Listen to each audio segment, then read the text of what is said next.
So what I've done is I now have I have Deckmaster up, so you don't need to try and game the rollover. Just click on the little card on screen that you want and ignore the rollover, and I will actually see your votes through the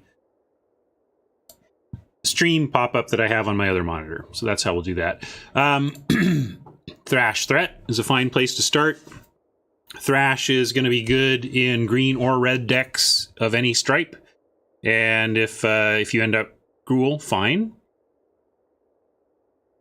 Carnival Carnage is has been impressing me more in the Rakdos deck. It's rising in value, but then we also have an opening on Gate Colossus. We can start down the gate path right out of the gate, and I can, this is a rare level power. This is rare level power, so I think, Thrash and Gate Colossus are really the choices that I'm considering. And it looks like chat is about 50-50 with Gate Colossus on the rise. I'm inclined to start with the Gate Colossus too. I think the Gate deck, when you get it, is about the best in the format, and you can still get it on Arena, even with the bot adjustments. So, and let's see, we do have one of these in collection, but I think we'll take the Gate Colossus. Let's start here and see if the Gate deck comes together for us. And we have an Archway Angel as a second pick to solidify Gate payoffs. And we got a Plaza here. Maybe one of these will wheel.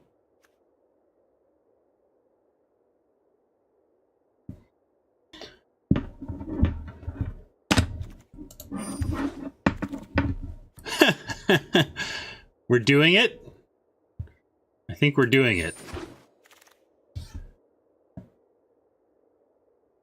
I would like a judgment, but let's get in on the gate plans now. The gate, especially green gates. With Gatebreaker Ram on the table, I really want to snap up green gates.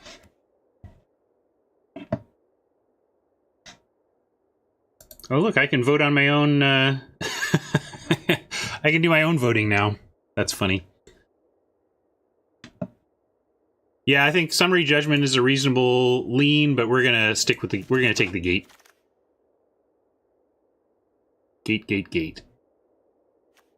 Shimmer I've been liking in the gate deck, but things like Grasping Thrall, if we get silly with our colors, although we're definitely going to be in white, so we're already halfway to the Thrall. We could just take the gate though. Yeah, maybe the Thrall's not good enough. We just need gate action. More gates versus hoping. Here's an Open the Gates.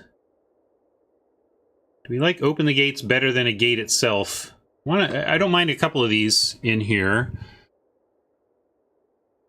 Ill-Gotten Inheritance is a reasonable play, although it's not really what this deck is doing. We're really just trying to do this stuff. So Open, we have a couple votes for Open the Gates and one for the gate itself. Seems like there's some support for Open. I want to run two of these, and maybe this will come back around. This might come back around too, though. So we'll take Open the Gates. That really helps. It in effect is like the gate that taps for all 5 colors, because you pay 1 mana to go get a gate that costs you 1 to put in play because it comes into play tapped. So this is a lot like that kind of gate. This Consigned to the Pit or Humongulous. When I think about the gate deck, I'm thinking about what we're doing to survive to get to our payoffs. Humongulous, Watchdog comes down and blocks right away. And Humongulous comes down and blocks, and they can't use their removal to power through it. So the Humongulous is pretty powerful for defense, but it is 5 mana. Whereas the Watchdog is pretty cheap. Yeah, Lockets. I don't generally prioritize Lockets in my gate decks, but we'll see. I don't think we need to prioritize them. I think we take the Doggy here or the Humongulous. I'll take the Doggy as the cheaper option. It's a perfect gate spot. Mammoth Spider or Rendhorn. Both of these are 5 mana cards that do somewhat of the trick of helping us stabilize at the 5 mana slot. In general, I think the Rendhorn is a better card in the format, but for what the Gate deck is trying to accomplish, the Mammoth Spider does more what we're looking for here.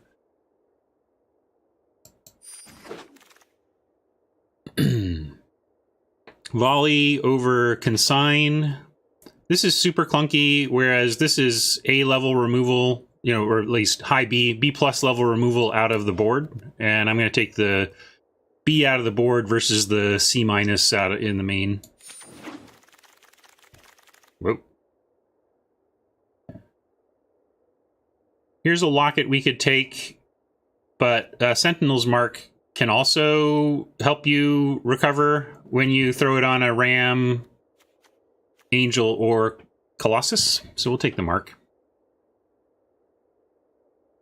Who's picking Root Snare? You get that vote off of Root Snare right now. Thank you.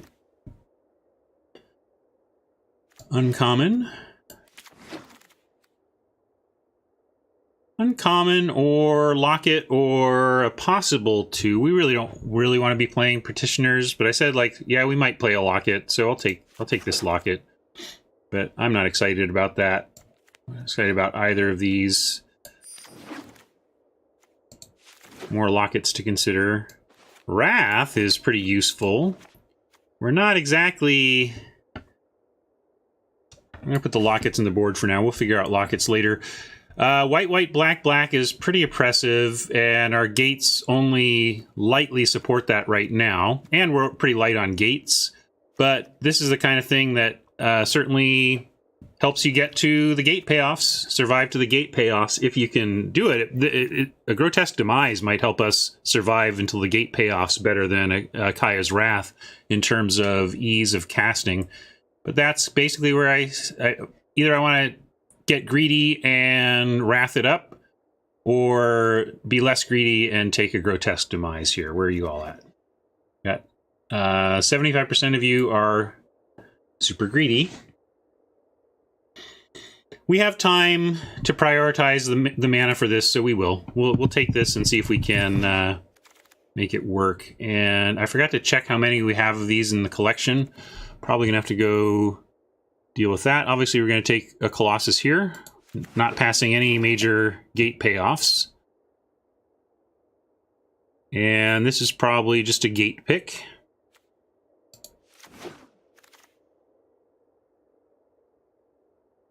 This is a real pick, Azorius Guildgate, which is part of the way towards our Wrath that we picked up. And let's not marry this Wrath. If the gate cards just aren't coming together for it, we cannot play it. But I see Get the Point, Vindictive Vampire, Collision, Colossus, and Gate as the options. I think Vampire, this is not really the deck for Vampire to really take advantage of that. So it's Removal or Gate. Where are we at on Removal versus Gate? Some support for Grudian. I don't think Grudian is the pick here, although I get the instinct in that dropping a Death Toucher can really help against the big green stuff if you're trying to survive to gate payoffs, but I think we can get this type of card later. And mostly you want the gate or the Get the Point removal. I'd like to play the Wrath, and this is half Wrath color, so I'm going to prioritize it. We'll take that. Here, though, I'm going to pass on another gate to take the easy to cast removal.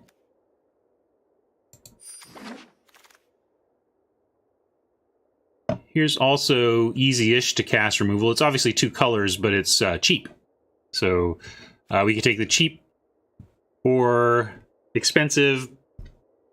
They both have the same rules text, effectively. Destroy target creature. Obviously, the final payment asks a little more of you. There's also Bring to Trial.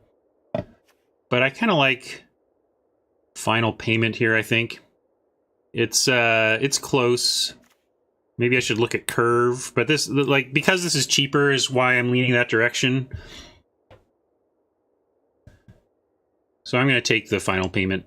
I think there's an argument for Get the Point, but final payment at 2 mana is too appealing for me there. Lots of cards I'd be happy to run in this deck to solidify the early game, but Rakdos, Gate, we don't have any red yet, but if we get like, hopefully we get Gates Ablaze in the next pack, and we'll be happy to have red Gates in that case. Gateway Plaza, also excellent here. Really helps with the Wrath by being anything.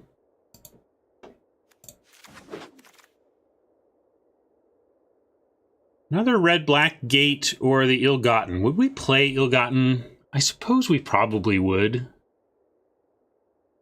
We can board it in and out, especially. Like, this is best of 3, so the Ill-Gotten is a little more flexible. But man, Gates, you know. Gates. More Gates. More black Gates for Wrathy Wrath. Growth Spiral maybe is okay in the Gate deck, but let's just... I'm curious where people are at now. Yeah, there's another Open the Gates. That's true. We can just take an Open the Gates. 2 Open the Gates and 16 land, maybe? Yeah, I'm going to take Open the Gates. That really helps us get whatever we're missing. Exposed to Daylight is a fine sideboard card. Carnage...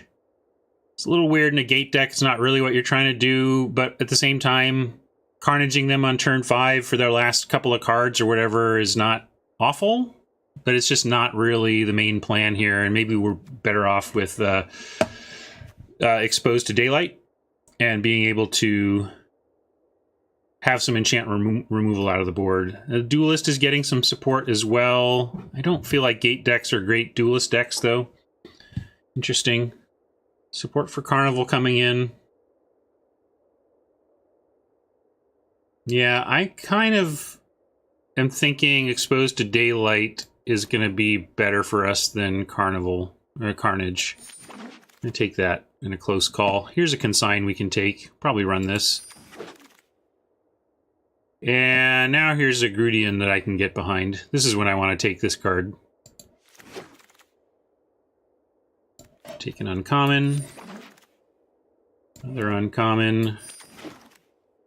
Another uncommon. Emergency Powers is weak, and we're not going to take it. So what are we going to take? A Gate or some action? There's another Final Payment. There's a Knight Arbiter that does a good job on defense and offense. There is just the Gateway Plaza. Solidifying with another Plaza seems fine here.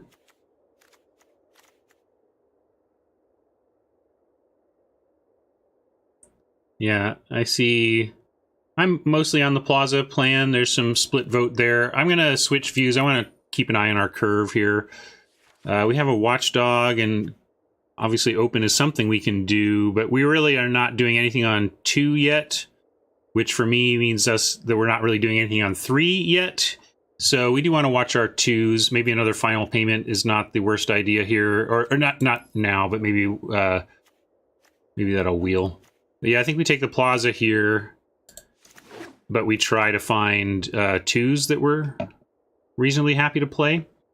Interesting. Shark to Crab, Blade Juggler, Law Mage's Binding, and Azorius Gate and Final Payment all leap out as playable. Also the Cry of the Carnarium. Maybe that's what we take here.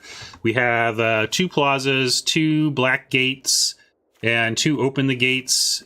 So we have like 6 sources of black right now.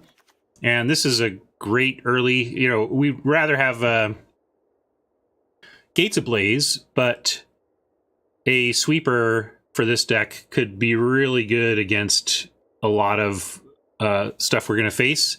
Law Mage's Binding is excellent as well. There's looks like a little more support for that in chat than the Cry. But I think I want to try the Cry here and see if an early Weenie Sweeper performs in this type of deck. We do need to... Now we really need to prioritize more black gates as well with Wrath and Carnarium. But I like this plan of wrathing things early and then powering out our gate rewards. There's a question about card acquisition that I will get to maybe after the draft or after the first round.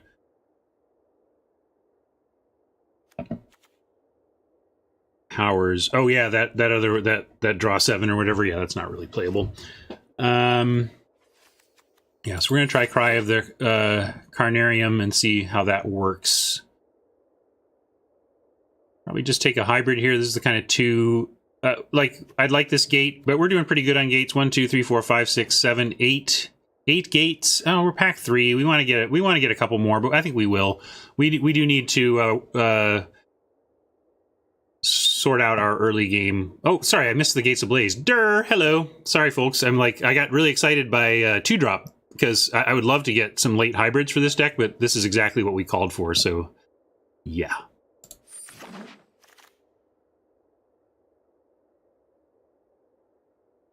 Chillbringer or Simic Gate.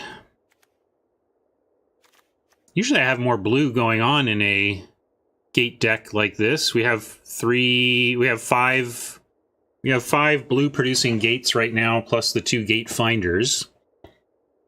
So I'm just trying to figure out if this is Chillbringer or Simic Guild Gate. And chat is about 50-50 on it. Yeah, I think it's close.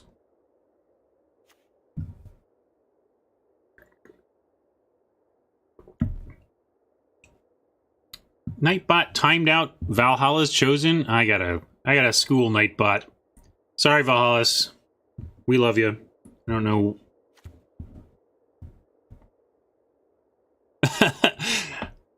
Yeah, don't shout at me in chat, or Nightbot is gonna come get you.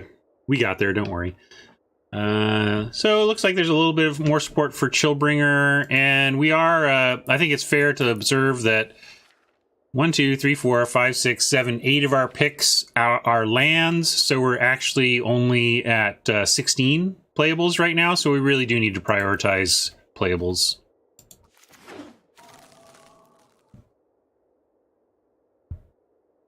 And to that extent, since this doesn't produce black, I really want to help Wrath and Cry, so if this were black, I may have leaned into it, but we're actually pretty light on the blue, just a Chillbringer. So I think this is a Senate Griffin, fill out the deck type of pick, or Skewer the Critics. We could take Skewer the Critics and have removal. Might be correct to just take the Skewer and have some removal. Yeah, I actually kind of like that. Changed my mind. I was thinking about the Griffin, but more stuff to pick them off. This could be a early defense that we take. I like this better than Grudians in general. I wonder if we have... What's in the sideboard? Do we have anything playable here? We could main deck... We'd like main deck these if we had to. And maybe even a Maka. Yikes. Junk Troller. Huh. Where are you at on this one? Looks like half want the Panther, half want the Gate. Well... Panther might actually wheel. No, it won't. Not in this pack. There's too many weaker cards. But I will be gate greedy here, and we'll try and find other playables like these. Maybe, is the Engineer worth it here? Accelerating mana can be really helpful when your gates are all coming into play tapped. Another gate obviously is fine, but we are running out of time on filling out our actual deck with playable spells.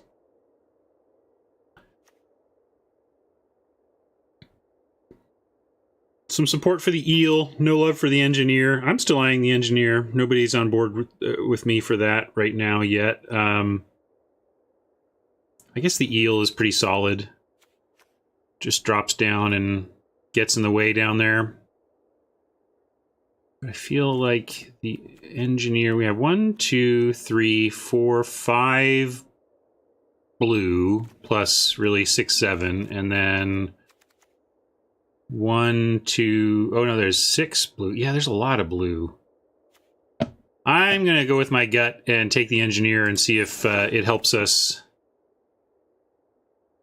accelerate through. Or I guess I could just, you know, really, lockets are about just as good in that spot. So maybe I'm overvaluing the engineer there, because the locket does something very similar. Growth Spiral versus Twilight Panther versus Mammoth Spider. Probably Twilight Panther here to provide that early. I really just want to hold this ground until we can take over with our gate rewards. So Twilight Panther to me does that, and we already have a Mammoth Spider. I'm gonna go cheap. Here's our pick. Come back around, and not much here we want to take. We could take this as a defensive play. I'm going to look at curve. Again, this curve is miserable. Really counting on Gates Ablaze and Carnarium to like bail us out of failing to do much on 2. And maybe that does mean I just want to take the Trumpeter and potentially play it. It does slot in at a place we need some slotting.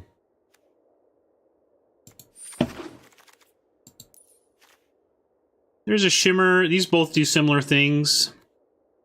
Incubation on 1, though, like, this has the torture of, you know, you get to incubate and see your Gates Ablaze go to the bottom of your library or whatever. But since we have 2 Colossus and an Angel, finding those is good. And finding... Yeah, I think Incubation here is the pick, slightly over... Well, maybe there's some support for Pegasus, which I get. We do have a lot of white. It is an early blocker, but I would rather have Shimmer than Pegasus if we take a 2. I think it's between Shimmer and Incubation. And since Incubation we can play on 2 with a gate, I'm going to take it. I think it's it'll fit in this deck. And here's Azorius Locket, or maybe you just take a Scuttlegator.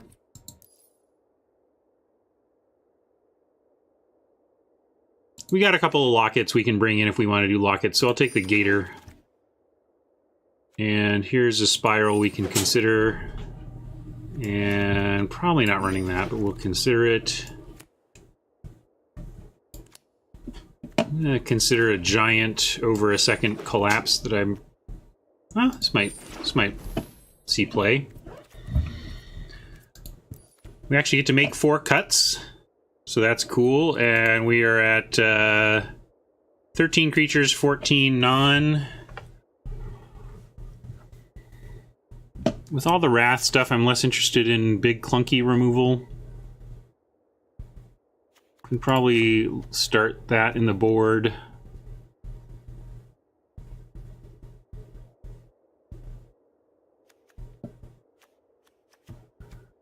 And we're actually...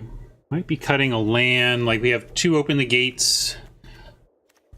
16 land plus 2 Open the Gates is reasonable to me. So even though I don't have it figured out yet, I'm going to cut a land to set that.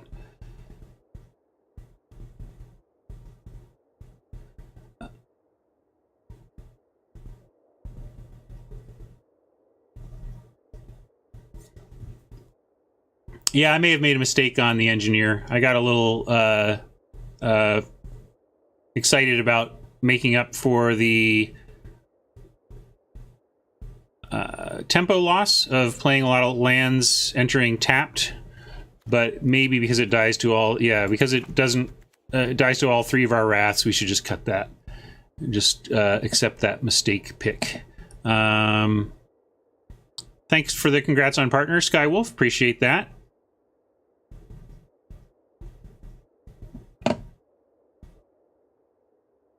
Yeah, do we have... Is there... I think there's at least 1 Junk Troller. We'll consider that out of the board. This is best of 3, so we have that possibility. We could consider a Simic Locket. Maybe instead of like a... the Growth Spiral... Our mana is so complicated. We'll figure that out in a bit. Let's do this. Twilight Panther will get there. Well, we have the white and black for it. It'll be fine.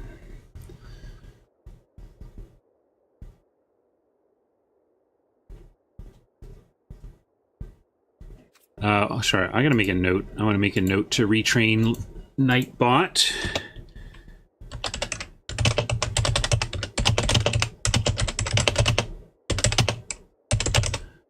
All right, note made. Not making popcorn in the background. The furnace is going to be going on and off, and I think there's some natural kind of settling sounds that might have sounded like popcorn or something. I should have a sub button. Can you not sub?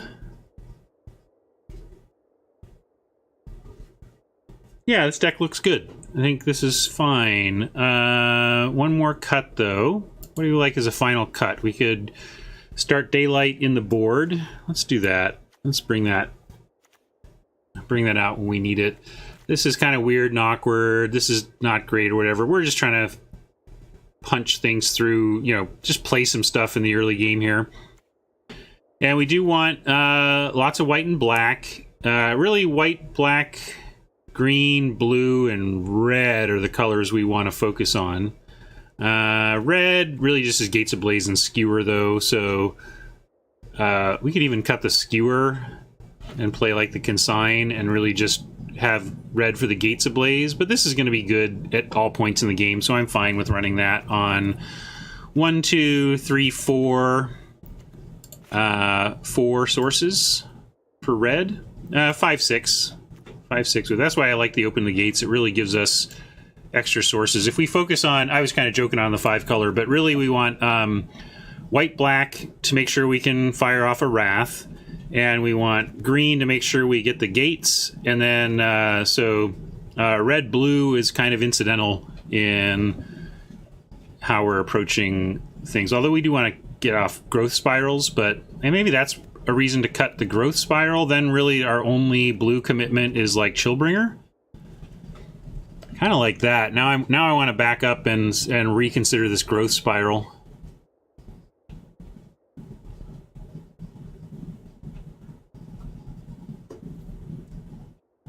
M. Peretti, not a huge fan of Panther and Watchdog. I get it, but like over what? You know, we need to have something that we're doing early, and I want it to be in the colors we're in basically Abzan colors as the focus. So if you have early Abzan plays you'd prefer to run over Watchdog or Twilight Panther, I'm open to suggestions, but this is what we got, right? So it's always the question of over what, especially in the gate deck where you've used a ton of your picks on lands, so you just really don't usually have a lot of options. And I think these will actually do what we want to do, which is really just help us survive aggro decks and make it to our payoff, the payoff side of town. That's cool. Thanks, Wolf. I'll take a look on mobile later and see if I can figure out why that's a challenge. Maybe you could make an argument, but Scuttlegator is a finisher too. I guess we just have finishers. You're maybe right. Maybe if we care about 6 power, or 6 toughness rather, we should just put it in the form of a 4-drop rather than a 6-drop.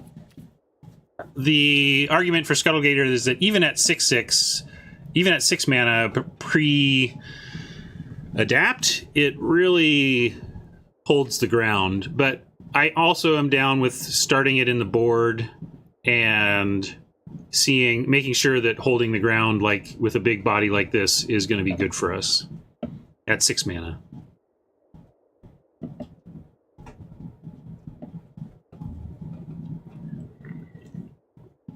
We have one more card to put in anyway. What were we consider? Because I took out the Engineer. Yeah, unless we decide to main deck and expose to daylight or whatever, I think Scuttlegator is kind of where we're at. Or we could run a Consign the Pit. Let's check out these numbers again. 13. Maybe just to Consign the Pit. Consign to the Pit. Yeah, it sure does, right? I mean, it is expensive, but... Oh, I took out a land. That's where... That's right. Okay, let's figure out the land. So we want, we're happy with whatever red we get incidentally, and blue. The question was growth spiral, though. Like, I kind of want to go growth spiral out, consign in, and cut down on the blue. And then we have 1, 2, 3, 4, 5, 6, 7. Like, we have 9 ways to get blue without a single island in the deck, so that's not really a concern. We have too much blue. If we could adjust our gates, we would adjust away from blue and towards white and black. And red, again, we're also fine with 6 ways to get red. So we can really just focus on supporting green for the open the gates and white-black for the wrath. And our green is 1, 2, 3, 4, 5 currently, and we want to be at like 9. So let's add 1, 2, 3, 4. Oh, that's too many. We can't be at 9. So maybe we're just at 8.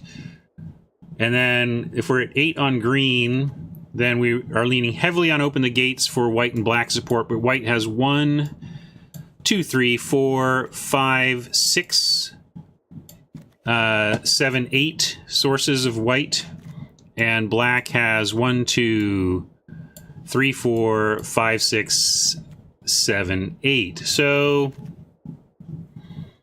this would be 4, 8, 8, 8. Like 7, 6. 88876. Maybe I need to run another forest to be sure about these open the gates. We do have a locket in here as well, which kind of makes 9. Do we have a different locket? Blue locket seems suboptimal. Oh, let's get out of here. That's the problem. Nope, only Simic lockets available.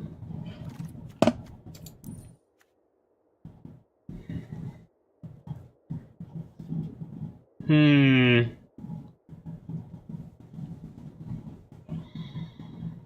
guess this is technically 9. So we're 9. 98886. I think we'll try this.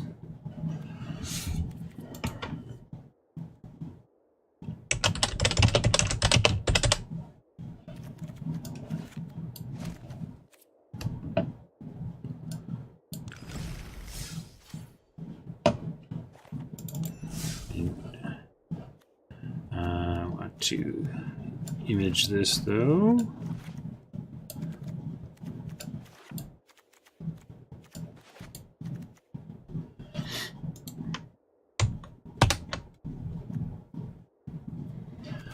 What are those behind me? There you go.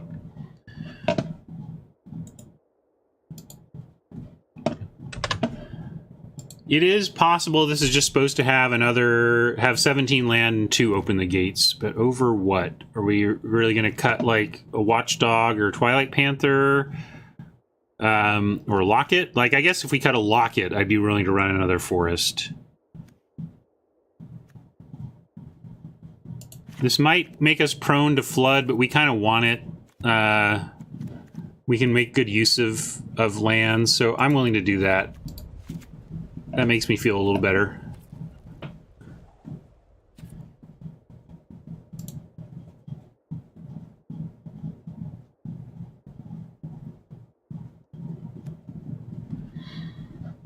Skywolf, are you saying play a Locket and cut the consign? That's your suggestion? Yeah, that's also possible. We just really then we have 20, literally half our deck is dedicated to mana, which seems, I don't know, it's just another one. Oh, you play it? Yeah, okay, gotcha. I definitely like keeping the consign over playing another Locket. That's the thing. Sorry, I'm going to recapture this screen with the update.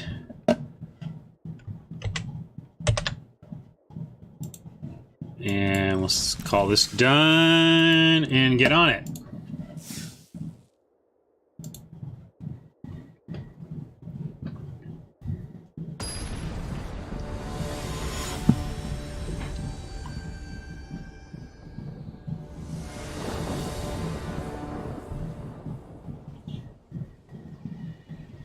Again, that's the furnace rumbling. Pretty cold here in Seattle, so going easy on my heat settings. But, I mean, yeah. Blah. This does not line up. We got a mulligan. And we got a hope. Don't want to flood, but this allows the Panther and the Watchdog, so we're going to keep it.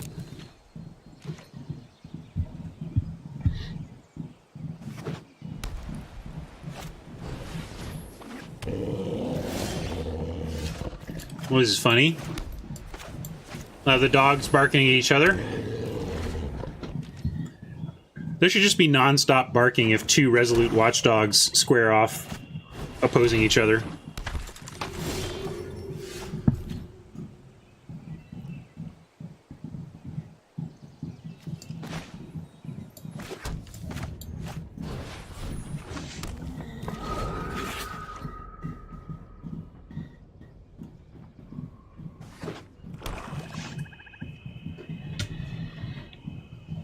I like that Watchdog combos with some of our Wrath effects. I'm not sure if it combines with... No, it won't... Yeah, not Carnarium or whatever, but the Gates Ablaze and the actual Wrath work well with the Watchdog.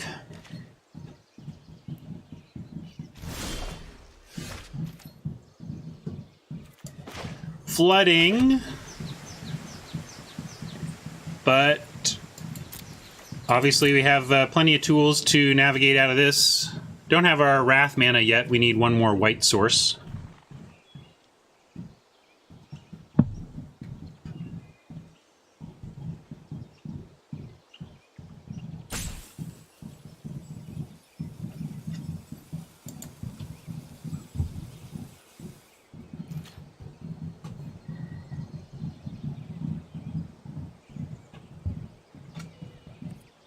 No attacks.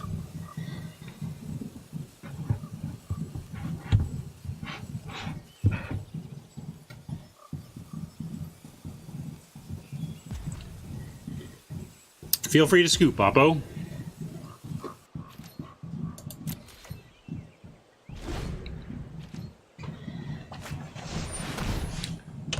Carnarium, please.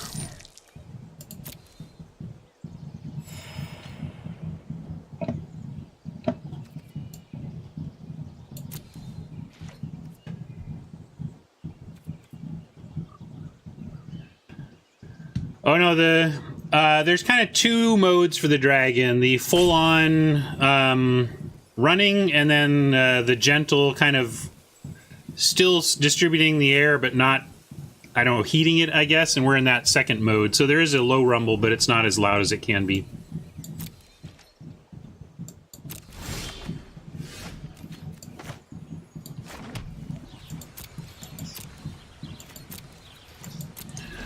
Well, there was some question as to whether the Twilight Panther and the Watchdog are good inclusions, but this is why, this is why I have them, for exactly this matchup and exactly this job. Just trying to keep a deck like this at bay long enough to find our real answers. And we do have full Wrath mana now. So now we have two outs to controlling this board. And I will offer the Twilight Panther here.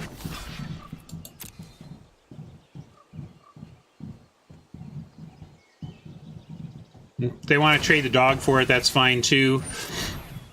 Because now they can't save stuff when we do sweep. And we're going to draw a sweeper right now.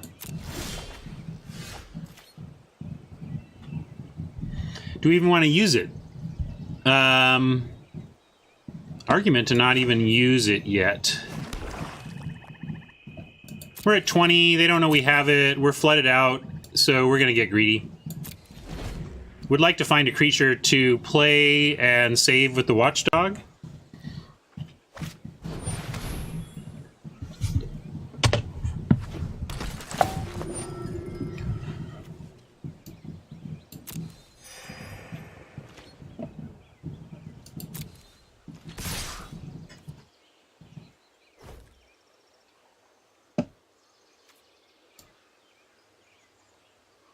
Oppo seems to be low on land, but they are still deploying creatures, so that's good. Oligarch's going to make something when it dies. I'm going to just block here. The only 1 point difference between blocking the vampire anyway, and we're going to try and kill it all.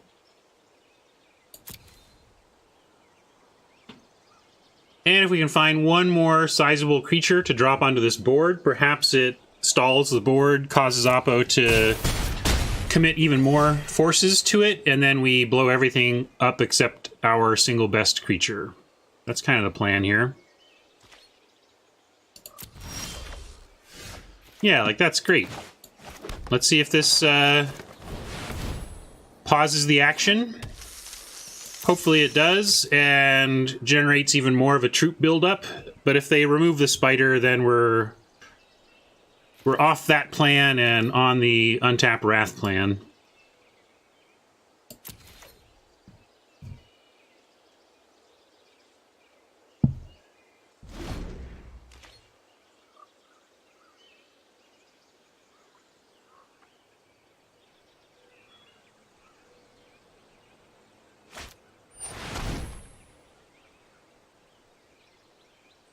Oh, there you go. We're on untap Wrath plan.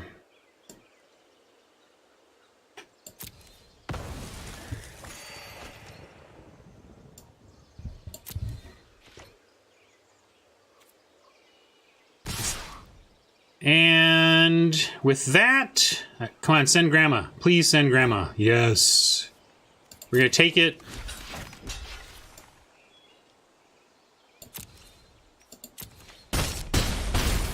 Kill the Grandma. And then now there's nothing going to be... There will be nothing left. 1, 2, 3, 4. Technically, if we draw a 2-drop, we can cast it and save it if it doesn't require any black or white.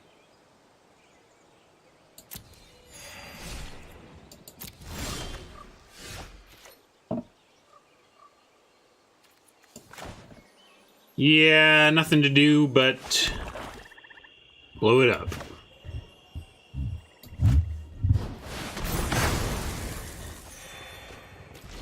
Yeah, 3-drop after would also have done the trick.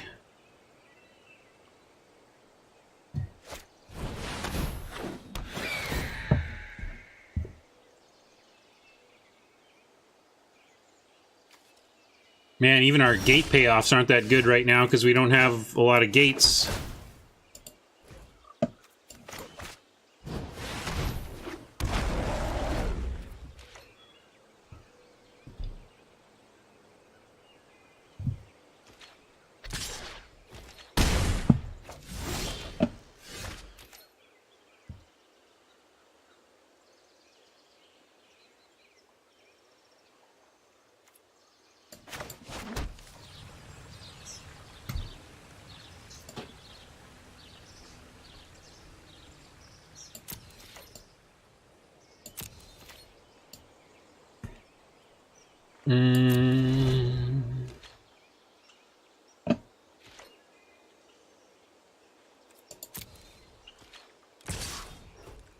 Well, we got our Wrath, but not much else but land, so that's really costing us here. Need a top deck, obviously.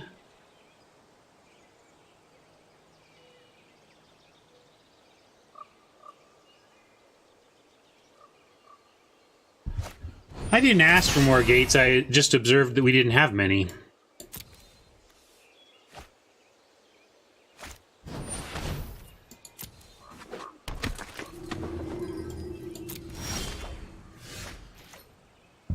A fitting end. More mana.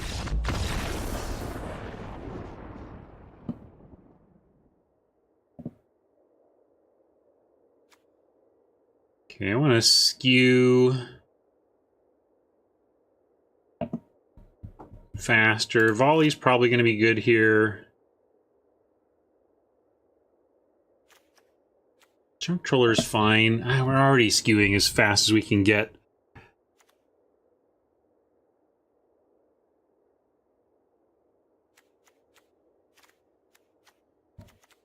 As is often the case with gate decks, there's not much to do in the sideboarding.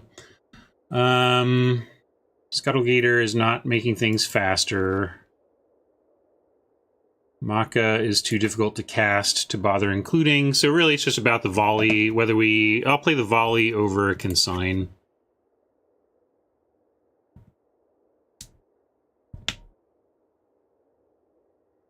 Well, we have the gate payoffs here, Stratic. We didn't see any there, but with 2 Colossus, Angel, Ram, and a Blaze, and a couple other Wraths of support, feel like we're in a reasonable position here.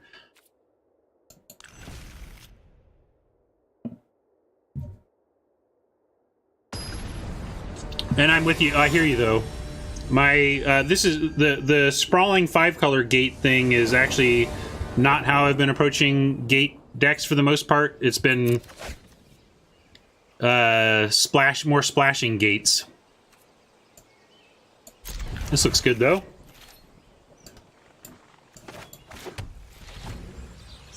Yeah. Well, I don't say I would not be in the camp that says it's easy, but I am in the camp that says when you can get it, it's among the best decks in the format, if not the best.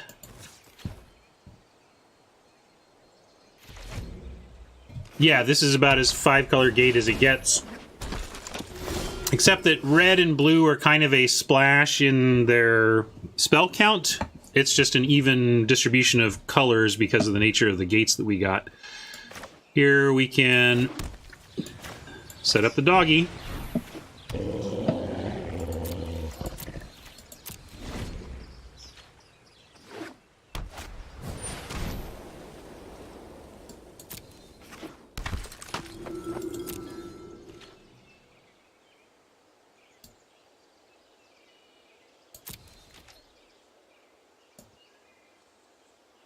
I'm using some kind of tracker. What tracker am I using? I'm using MTGA tracker. I don't know if that's a different one. My turn, yes. Hello, Ram.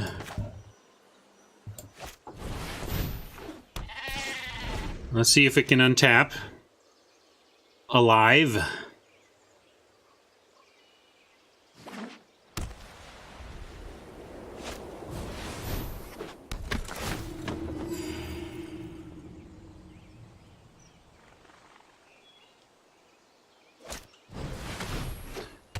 I think we'll just Gates Ablaze here.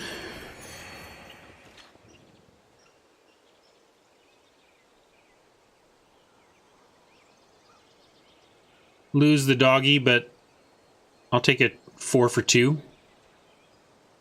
That clears the path for the ram.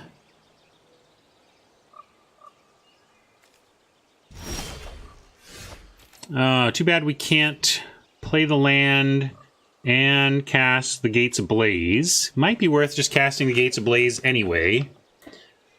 I think it is, actually. So we're going to pass on a land this turn to wreck some fools.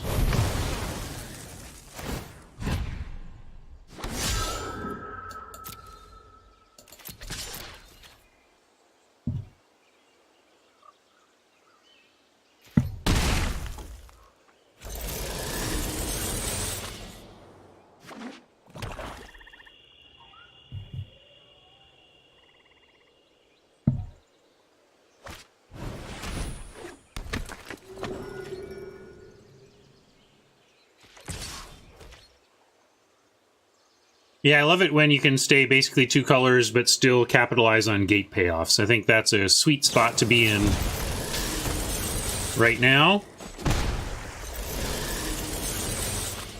Okay, so we go Plaza, nothing, but then we get Gate Colossus, so that's cool.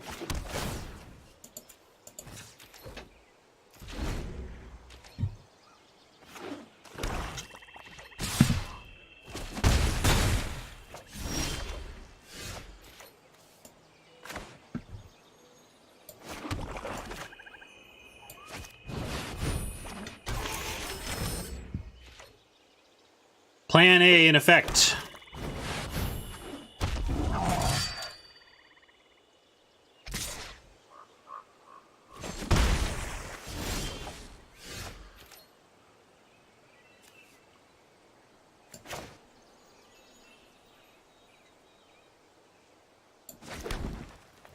Attack first, then we have Spider plus open the gates.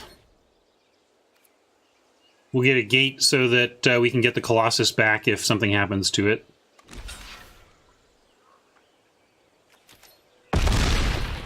Maybe Oppo is just going for the race here. Understandable. But our Spider has a thing to say about that.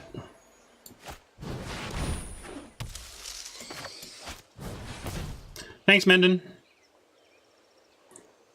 Hey, Double D's, we're partners, celebrating with our partner stream today. Let's see, we have 2 plazas, so it doesn't really matter, but we don't have red yet, so we'll get a Rakdos gate.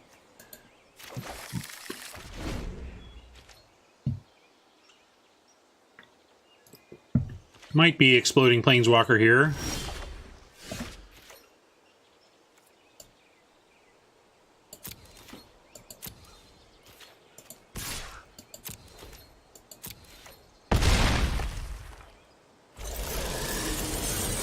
We'll show them Junk Troller, they've seen it anyway, so it's not extra info. Let's see, changes. I still need to kind of study exactly the impact, but I know some quality of life benefits for viewers include the ability to choose your resolution instead of accepting, I can put it up to 1080 now, and so people who can support 1080 can choose it, and if you can't, you can drop down to an appropriate resolution. So that's cool. We get to unlock additional emotes, so we're going to add new emotes for subs. I have a long list, but I can still take suggestions if anybody has any thoughts on that front. So we're going to show them a final payment. Oh, thanks for not making us show you final payment.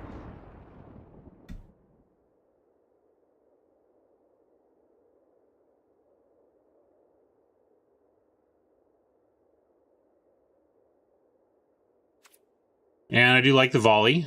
Volley clearly will do some work in the right context in this matchup.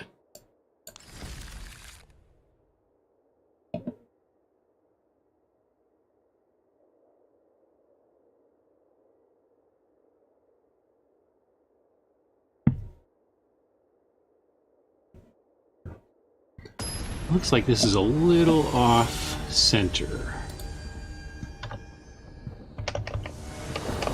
I'll fix that later. Fix it later, Ryan. Cool. They don't even know about this one yet, and we have the mana for it right out of the gate.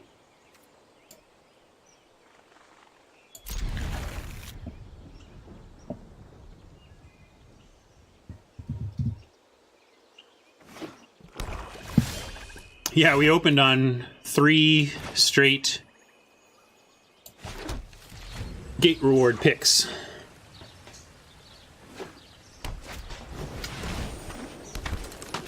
And then only saw 2 more. We took every one we saw, of course, and only ended up with 5 after starting 1, 2, 3.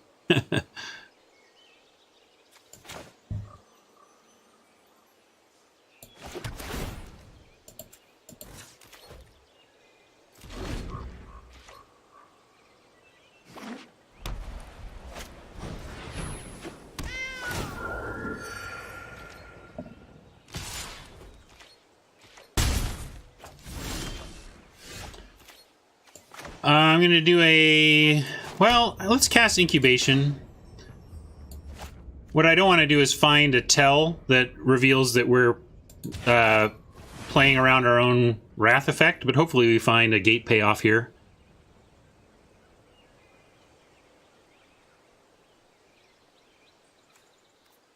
Gate payoff.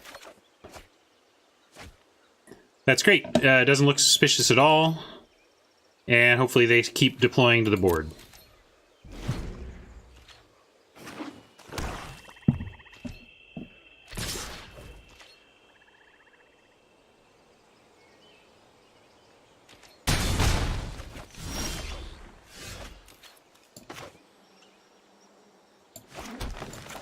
We get to throw out the Troller. It survives the Carnarium, does some defense, and forces Oppo to commit to the board some more. Interesting, Oppo did not play anything on 4 at all. Wonder what was... They may be trying to play around stuff? I don't know. But now they're playing a 2? Maybe they just drew that, I guess.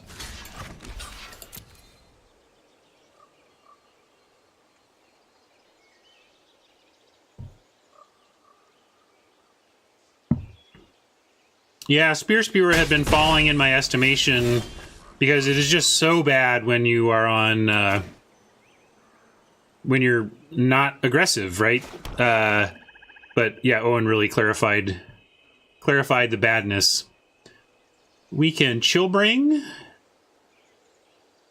but let's make him kill the Colossus, and we'll find a way to get it back later.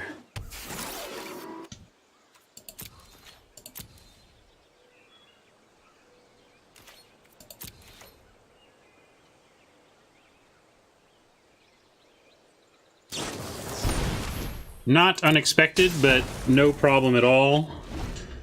That's part of why this reads like a broken rare, that it doesn't even matter when they kill it unless they exile it or pacify it. You still get it back.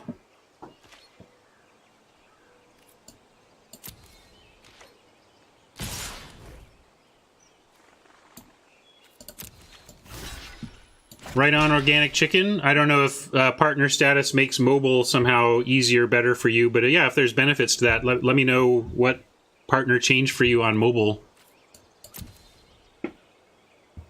Or maybe you just got a new phone or something.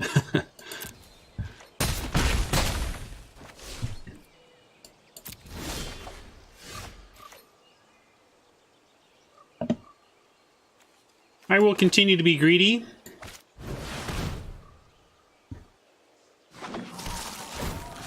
We have a big life gain coming up, and a 3/3 dodges the Cry.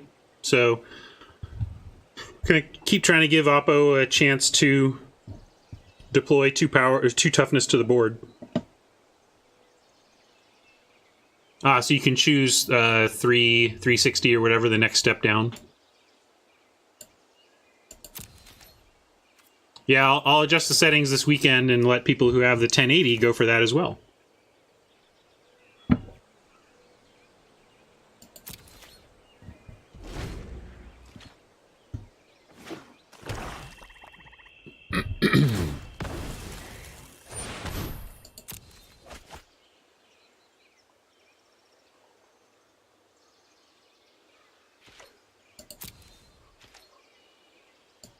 Good, they've stopped attacking.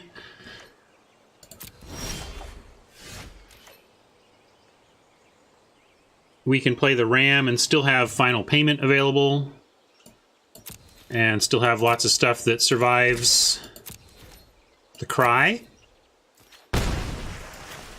while still not being presented with the reason to actually cast it. We have final payment if they play something with greater than 2 toughness, and if not, if they play something with 2 or 1, we get another upcoming victim.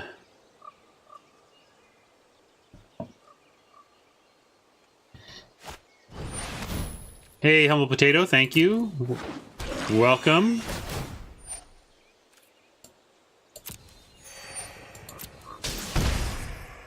So we can final payment that, dropping us to 4, or sacrificing something like a Junk Troller, knowing that we're going to sweep next turn. That could be correct. Let's see what they do here.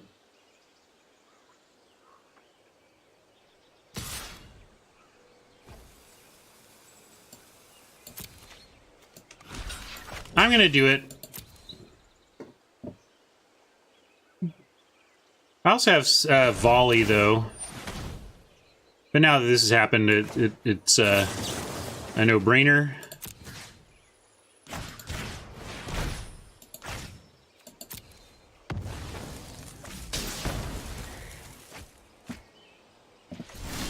I did that because it's already done its job, and I want to Cry here.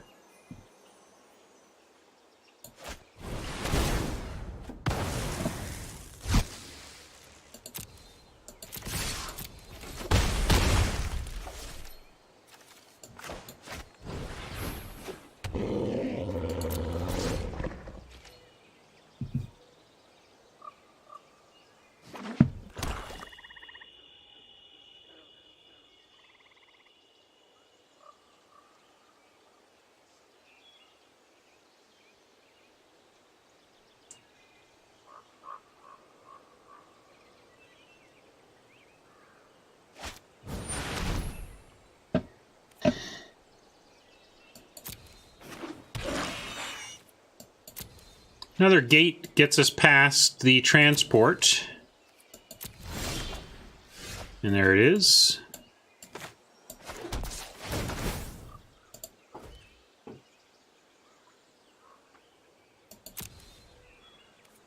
Oh yeah, we also get our Colossus back, because that's fair.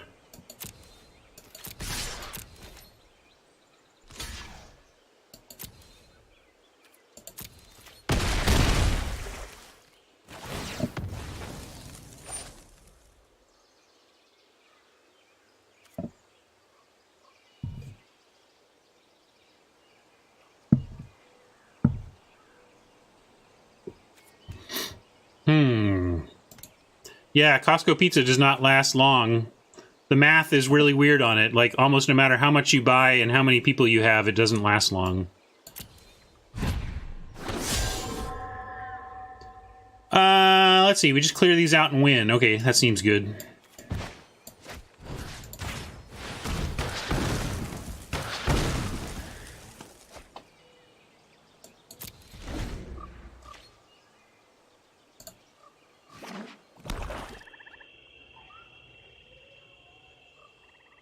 Oh, I was thinking we already, did I miss? I think I got distracted by chat and forgot where I was in the turn or something.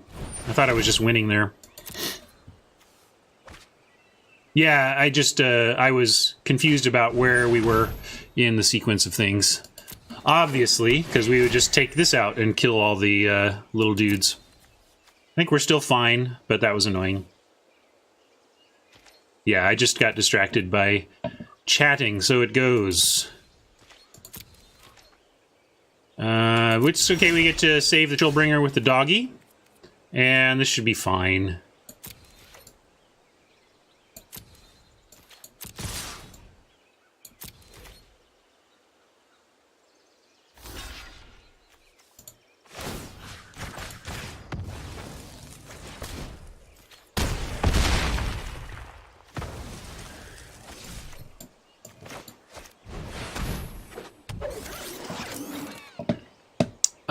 The bottom banner, I don't think I ever had 6 things, no. But we did move things around to fit a little better. But like I said, I think it's skewing a little too far to the left. It's not directly centered. I'll adjust that later.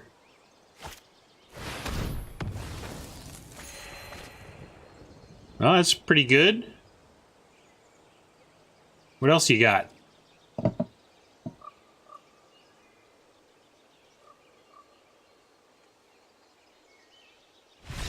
Not enough.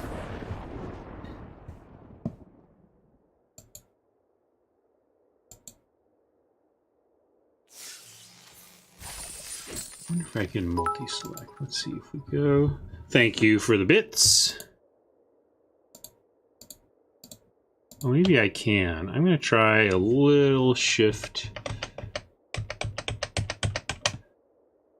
to the right. Get a little more balanced. I think that's better. Okay. That kind of thing bugs me.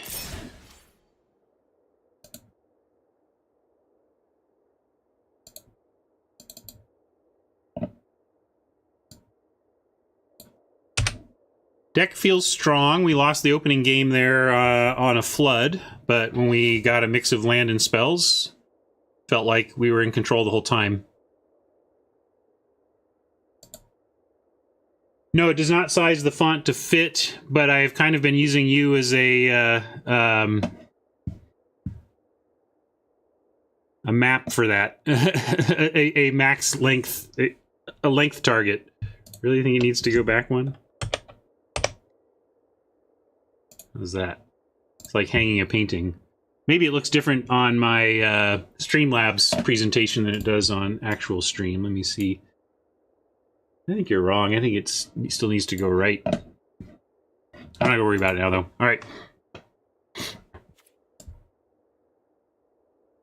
Let's see. Oh, wasn't I going to talk about something? There was a question about how to get cards fastest. Here's the thing. What I've realized, like, if I could go back and rewrite that article I wrote, I would skip all of the stuff on constructed and just stick to my wheelhouse, which is how to maximize your dollars, gems, gold, and boosters and wild cards in a limited leading scenario, under the assumption that you're trying to get as much limited as you can while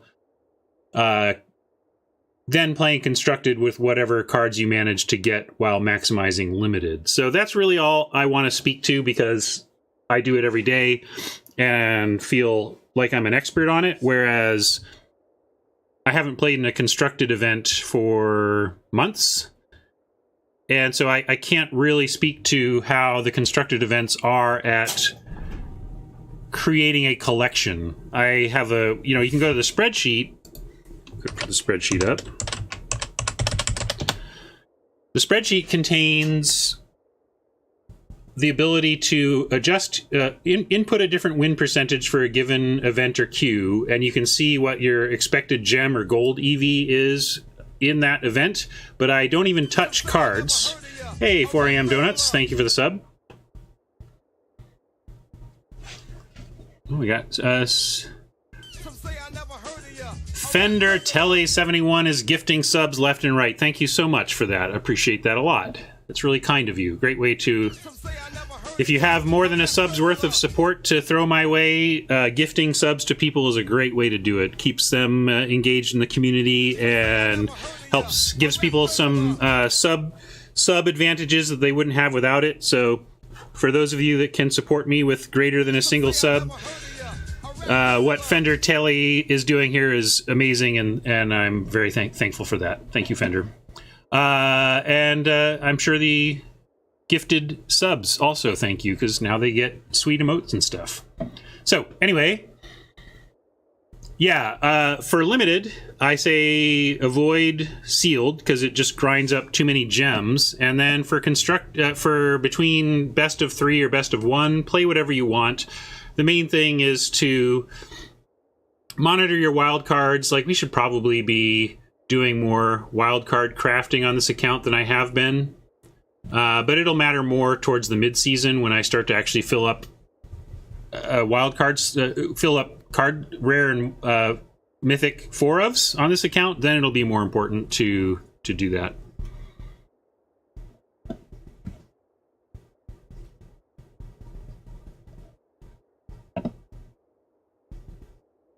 Short Wes, what was your advice? I missed it.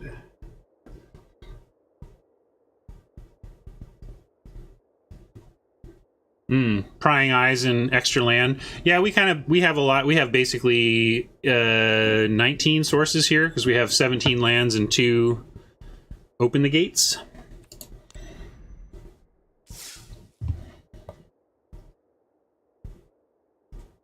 Yeah, I got you, Short Wes.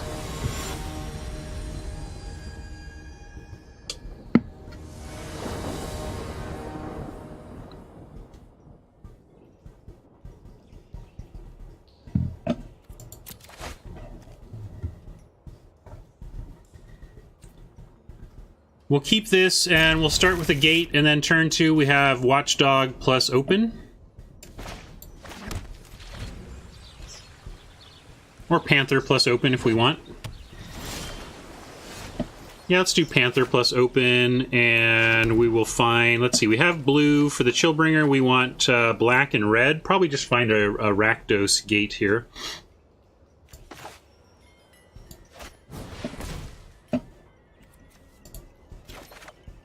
Get full representation.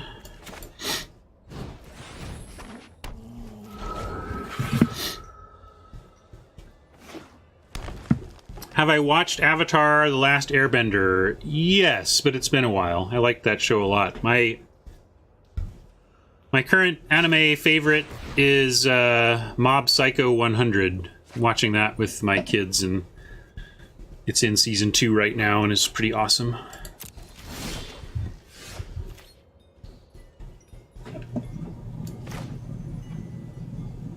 Oh yeah, I could have gotten a Plaza. No good thought other than I was thinking in terms of 2-color and just kind of forgot about my Plazas. Because we'd absolutely be happy to play a Plaza here and just drop a Watchdog. Although we get the side benefit of Watchdog having activation, but it's not like we're going to use it to save the Panther anyway.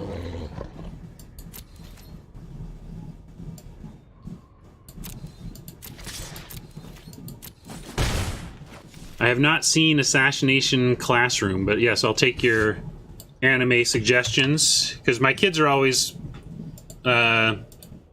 introducing me to different new anime shows, so if I can flip the script and show them something cool, that would be fun. My son and I also really like JoJo's Bizarre Adventure, but it's too gory for my daughter. Oops, sorry, Oppo. Not trying to waste your time or anybody's.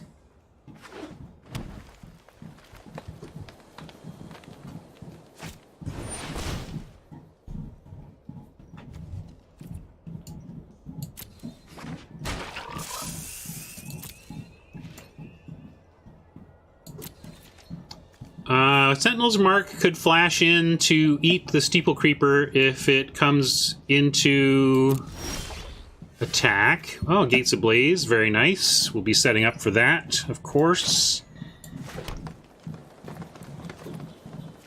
Do we want to bother with the Sentinel's Mark, like use Sentinel's Mark to eat the Creeper? It's probably worth it, but we have Gates Ablaze. I'm just going to hold back and hope that the threat of the Panther prevents Oppo from bothering to attack.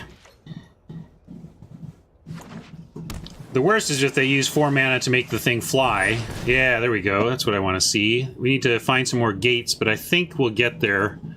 We could also just final payment Prime Speaker. But I'm gonna let's give a chance, one more chance at a gate here. If we get an untapped land, we can chill bring it. If we get a gate, we're close to Gates Ablaze, and if we get neither, then we can consider the final payment.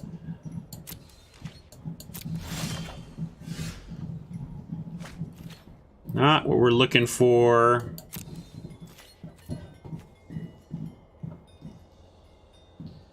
Just trying to decide if we want to let Prime Speaker untap. I don't really care if they sack the Steeple Creeper.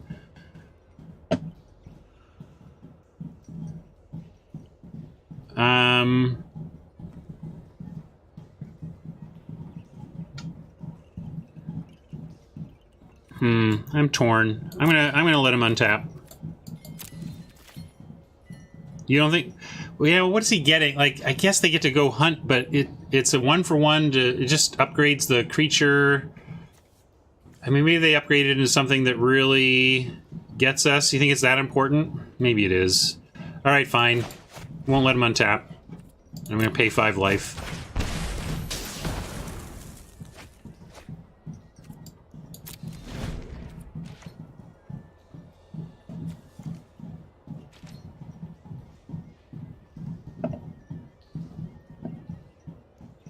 I don't think Mob site. Maybe Mob is on Hulu. I don't know.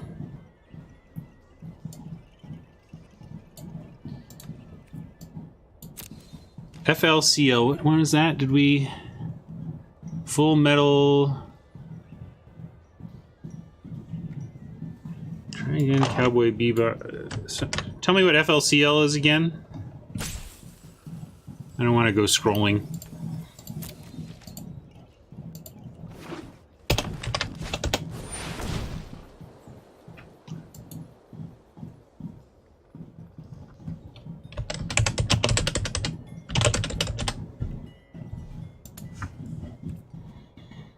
Well, if you keep making creatures that are way bigger than the number of gates I have, this Gates Ablaze isn't going to do anything. All right, we really want gates now.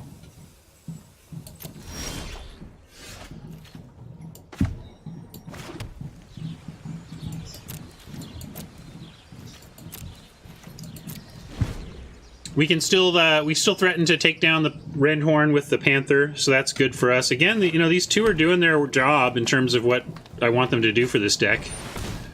Trollbred is seriously problematic because we ain't getting to 7 gates anytime soon. But if you're going to give me this now, I will happily take it.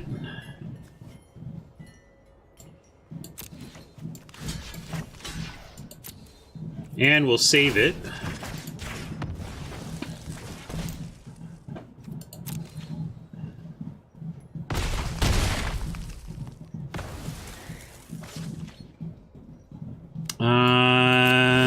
Untapped land. All right, we need... We're gonna chill. I was thinking Angel or Chill, but we'll do Chillbringer on the Guardian. All right, everyone, chill.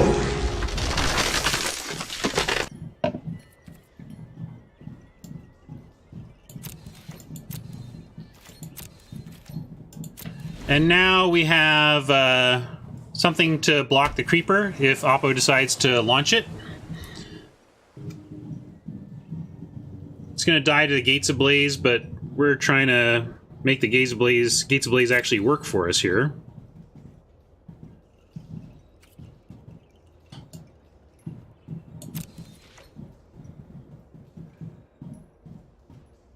It's possible we'll need to, like, Sentinel's Mark to gain some life and create a creature that can block the Creeper.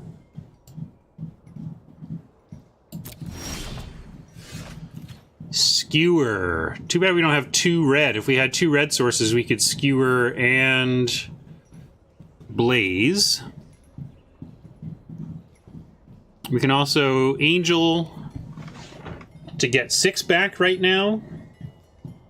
But then we're tapped out and don't threaten the Guardian with the Panther. I think I'm going to go ahead and put the mark on the Chillbringer main.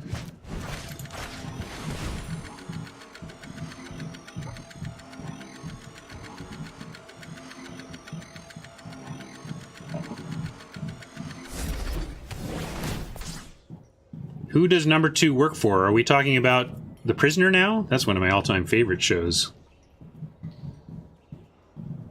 Who is number 1?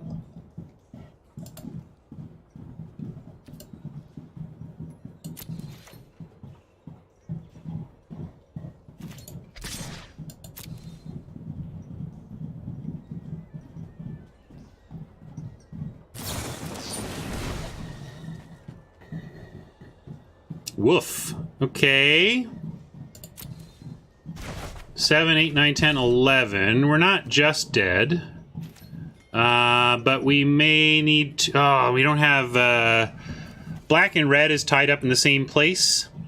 And we need to threaten the Guardian more than we need to kill the Creeper. So we're going to try and trade with the Guardian and then burn the Creeper. That's our big plan. Or chill the Creeper. That Biomancy was devastating.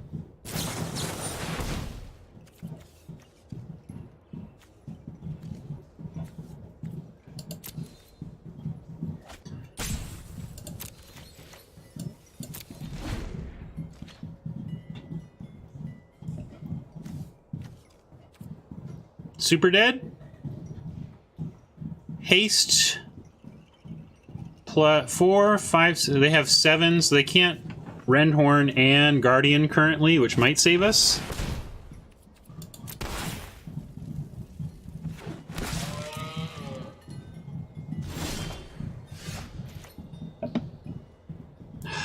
It's all just being like a little bit too not in time. Now I guess we have to chill and have the activation here. And then what does that do for us? We have blocker for the Creeper. We pin down the 7/7 and then just have a 5 attacking us. So that does do some work.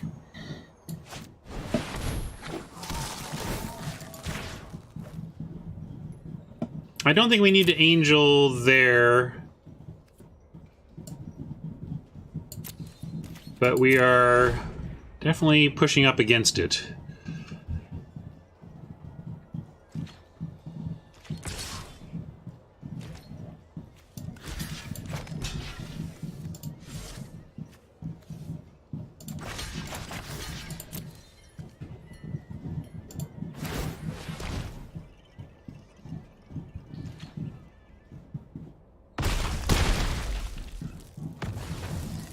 Untapped land would be good. Being able to play the Angel and... Oh, I was thinking Never mind. We already used the thing. I was thinking untapped land would be good because of the activation. But we don't even need the activation anymore. So we have... what are we doing with 7? We could attack and be able to skewer. We can consign and deal 2. I guess we consign... Or we can... If we play the angel, we go to 9, 10, 11, 12, 13, 15 life. And we threaten a double block on the Sphinx.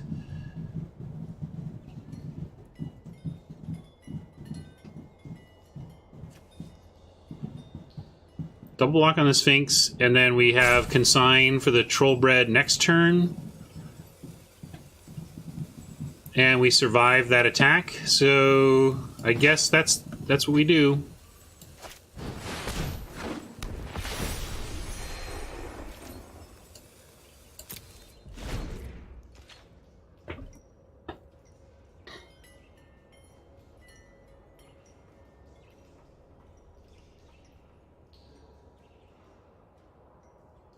If we, like, draw a gate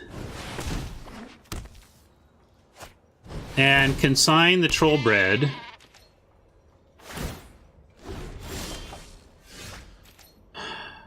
does that help? I guess it helps.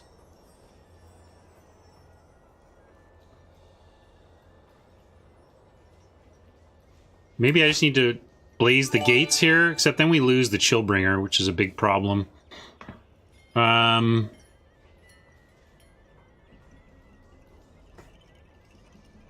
Yeah, I guess we play the Colossus and hope it holds the ground as we continue to try to make the Ablaze relevant and cast our removal.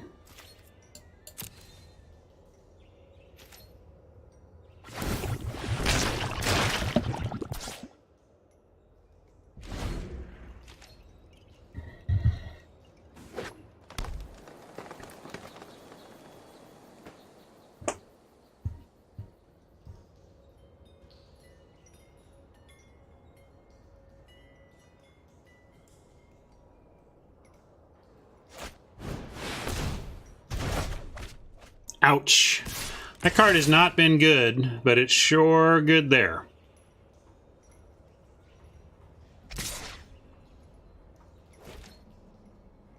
Seven, not dead, just mostly dead. And unfortunately can't block anything.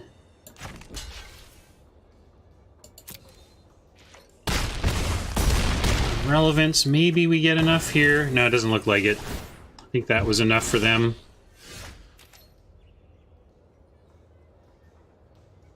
We play Colossus, we only have 3, so we can do a 5 and a 3.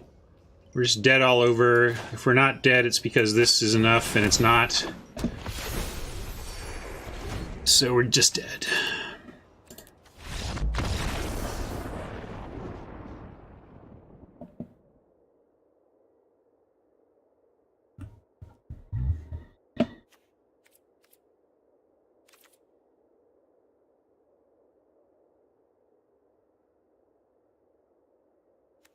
We'll bring in the volley. Might need to bring in like a thought collapse. We don't have a lot. I guess we have a lot of blue just kind of accidentally. This is a matchup where a Scuttle Gator is more interesting. Getting big on the ground as opposed to like a medium sized creature like that. Although it does trade with like the 4/2. Yeah, Cry might be a cut here. For they were showing some things that did die to it, but it's less important here to then maybe even like I'd rather have a growth spiral. Thank you, Become Death. Appreciate the sub. Exposed to Daylight we could bring in. I don't care about that untap enchantment they played.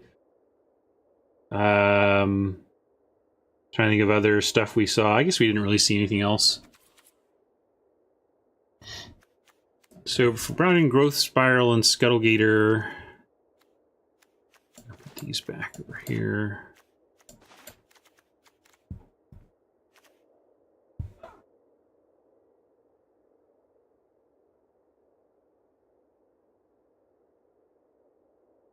No, all that looks reasonable. I guess I just cut the growth spiral.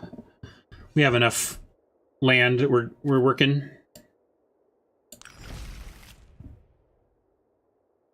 What else was in there? Was I running 41? Because I feel like I cut 2 and added 1. Did we add something else that I forgot? Oh yeah, we added Gator and Volley and took out... Well, Cry and something else, right? Yeah, and the 3-2. Got it. Okay.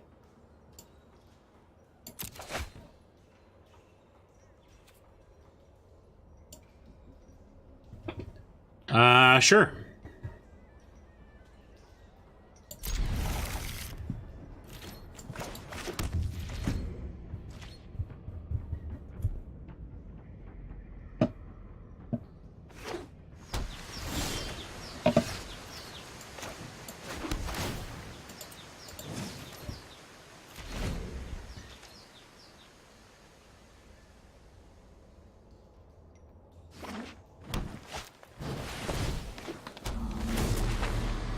See what happens with this scry here.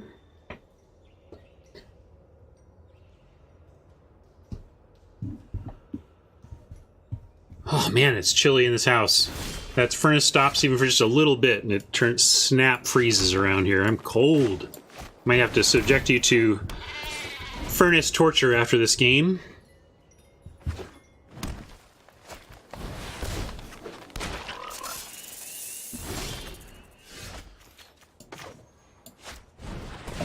This time I'll be smart and get a plaza.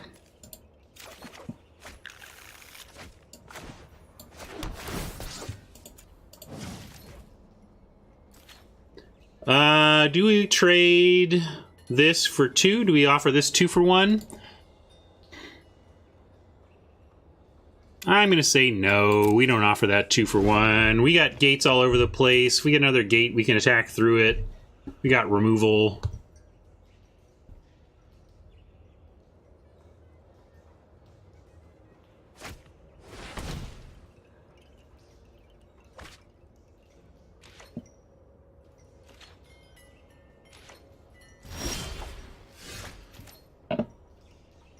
And now,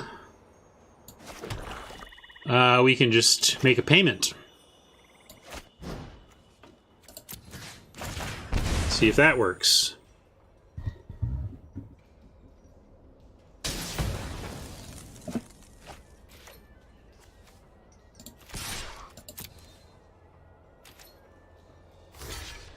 They have the pump for it. Looks like they've got +3, +3.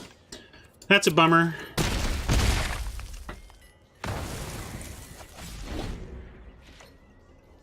We got action and a 2 for 1 out of it though, so we're not the worst, but that's a bummer. Didn't want to do that.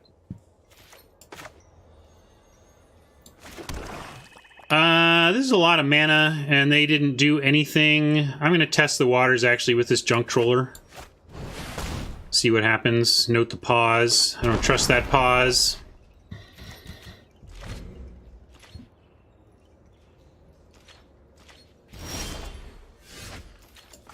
Now I'm willing to offer the spider. Gotta give him something that can at least attack.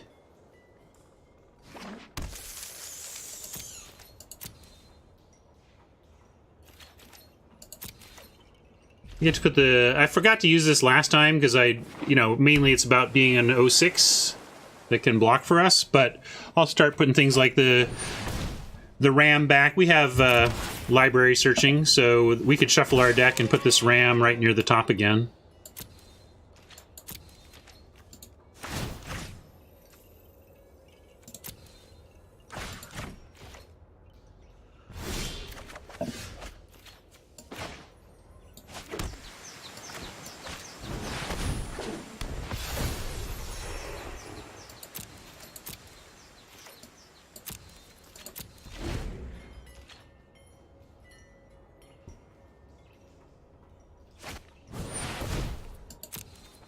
Trollbred's so good! How do you beat Trollbred?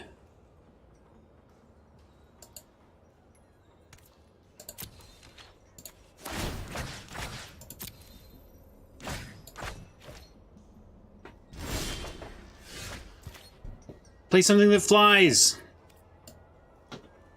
I mean, we can't even hold... Like, we can't even threaten to double block here. Like, that's not even a thing.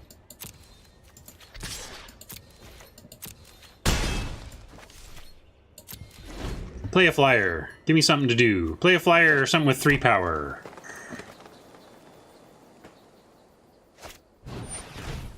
That qualifies, I think. What's going on here? 1, 2, 3, 4, 5, 6, 7. So if they don't play a land, they can't tear mana. The Sagittarius Volley works through that anyway. Maybe we make them invest that mana and then use the volley.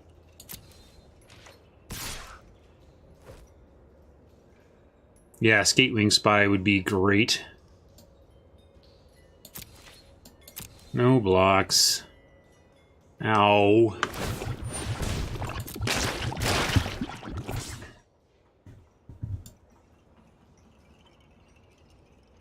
Is it cute to try and get him for the mana? I don't think it is. I think they'll try.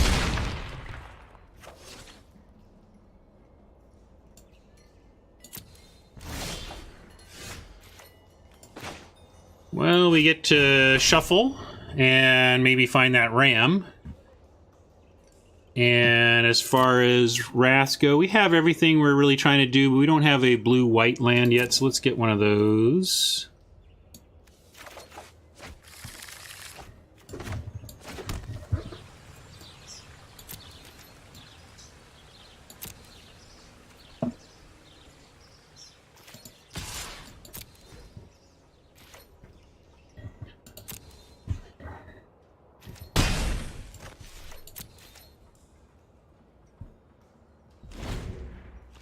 We have 2 instants, so if they go for the pump, we volley, and they have a response, we still have a response to the response.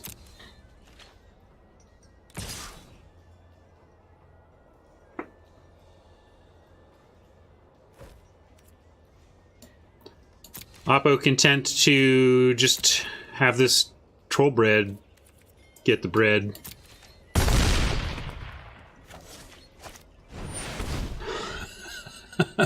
We had some outs to 1. We really need Wrath now. It worked before. Can we just get a Wrath off the top deck? Wrath off... Kaya's Wrath off the top would be a friendly thing to do. Sentinel's Mark.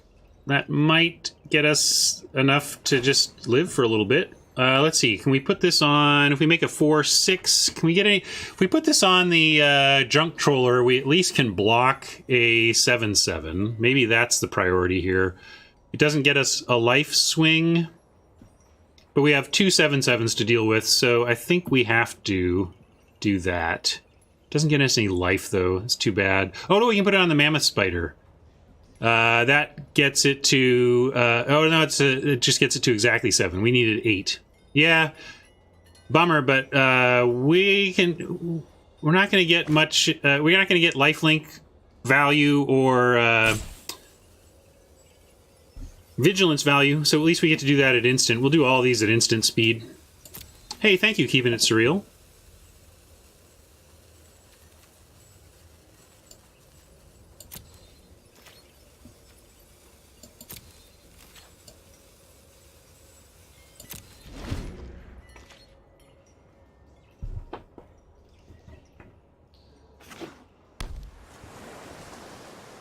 We're only mostly dead.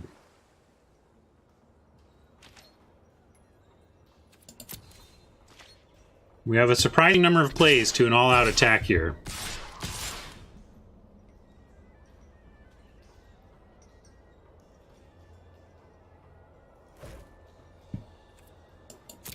So we're going to block here, here, and here. And this is how we maybe find a way to win.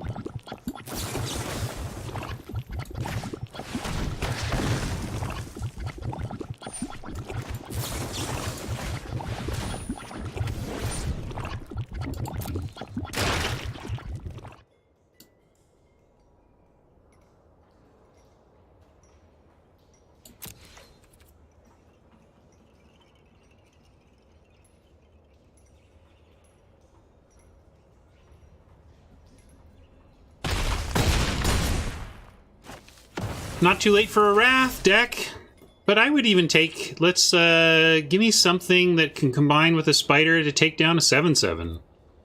That's all I really need. That ain't it. So ain't it. Now we gotta throw poor Mammoth Spider under the bus. But we're not dead yet, just mostly dead. If they have anything to disrupt any bounce or whatever, we're taking our first loss, but we're not quite dead yet. Still not quite dead yet. Give me Wrath off the top. Wrath off the top. Wrath off the top.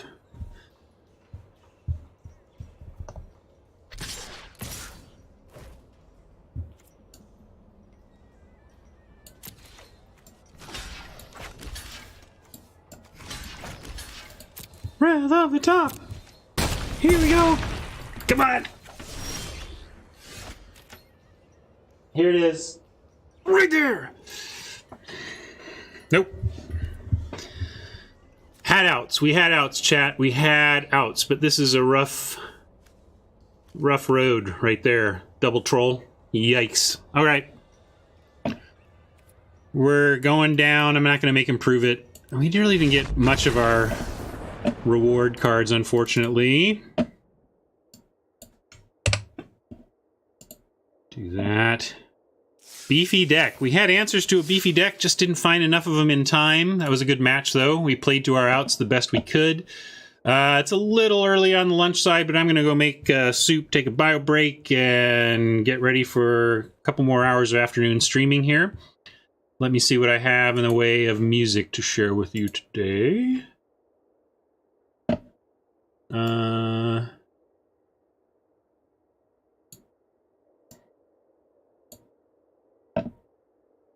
Let's do. Here's a Fish song I like that's long enough for a lunch break. This is a Fish song I play for people who don't like Fish. It's just a good pop song called "Theme from the Bottom." Be right back.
I'm on it. Just letting the music finish.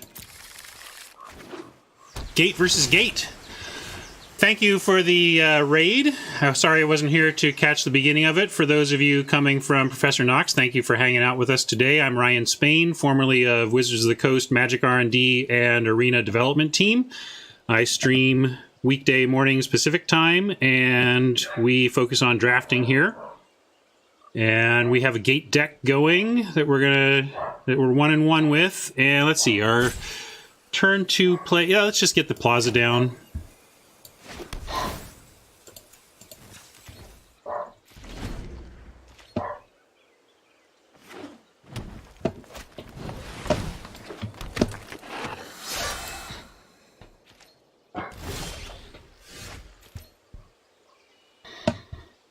Hybrid. Well, let's see.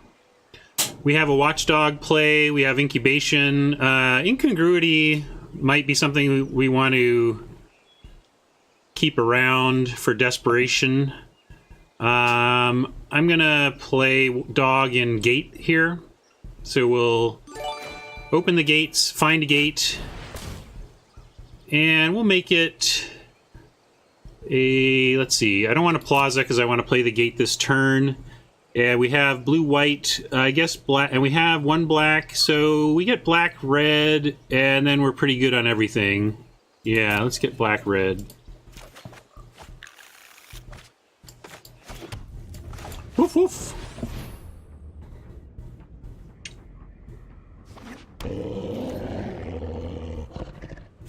I can play Plaza this turn if I don't play the Dog, but with the hybrid out, I want to play the Dog.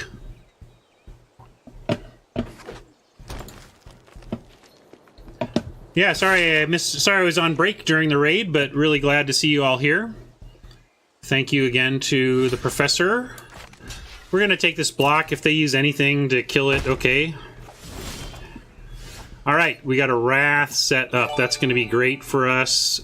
We can, unfortunately, not cast the Colossus this turn, but we'll get it next turn. And now I kind of want to incubate. We might even find it, like if we find a Gatebreaker Ram, I want to get that going. No, but a second Colossus seems good. Hey, thanks for the follow. Would love some follows. I know you Nox fans who are still hanging out. If you want to give me a follow so you at least know when I'm on, that would be sweet. Maybe I'll have to turn that notification sound off, though, if it goes infinite here. Let's get... This just puts our... we now have Wrath mana out and available.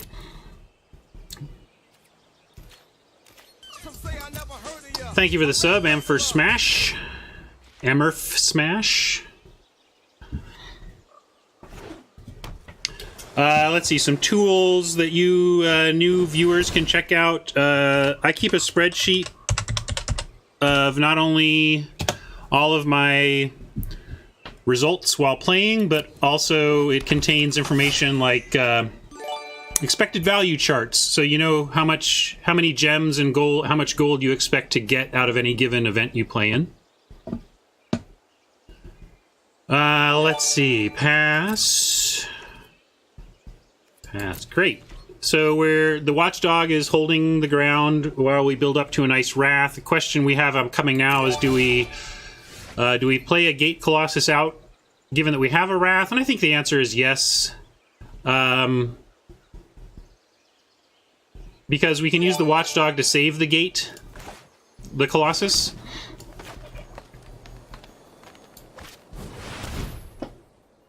It's a sweet little play. Oh, we might get quenched here.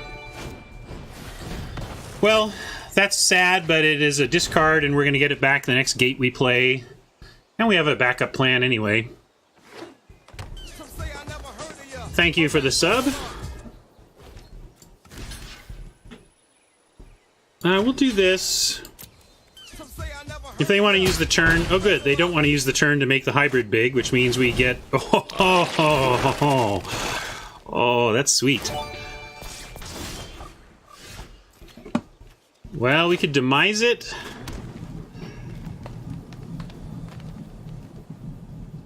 How greedy should we be?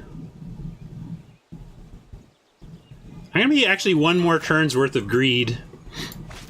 We have Watchdog saving the Gate Colossus. They can't counter this one. It's going to be a great Wrath next turn.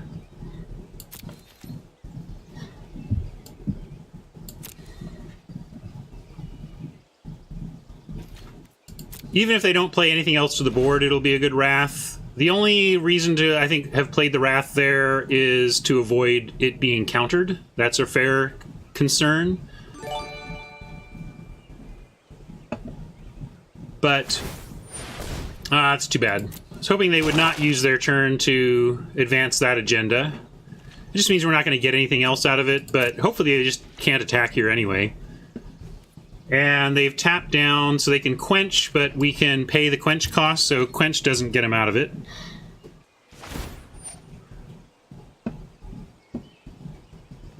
Although quench plus paying for the Watchdog actually allows them to quench, so we have to consider that.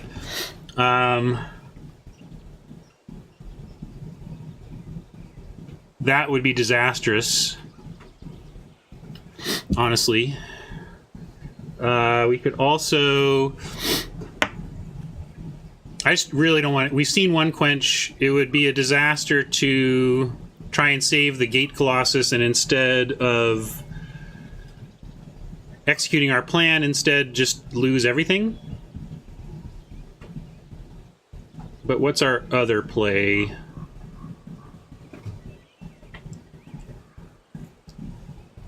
Yeah, we could consign the ooze to bait more, to either test the waters. I kind of like that. I think it's an important enough situation that we should feel out the quench here. We cannot allow that Wrath to get quenched, and we really don't want to lose our Gate Colossus, so let's try this.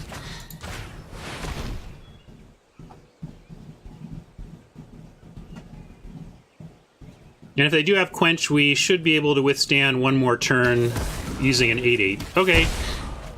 Well, we tested the waters. They obviously would have quenched that if they had it, so we can rule out quench. And now we can hope that without the ability to dump mana in here, that they go wider with their board and play something from hand.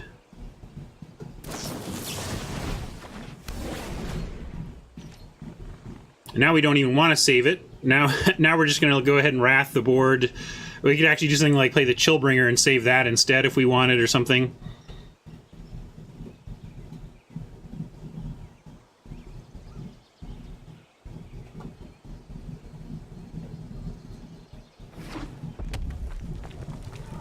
Yeah, we'd get Colossus back. I'm just saying there's no reason to...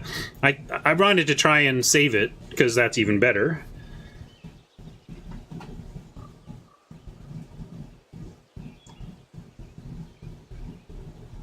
I think we'll find a way here.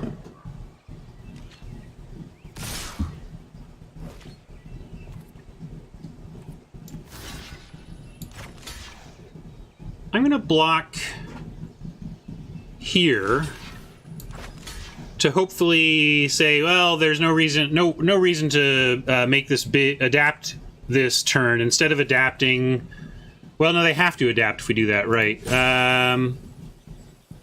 Maybe I'll do this and see how they respond to that. They might go all in on the hybrid. If so, well, we're wrathing next turn anyway.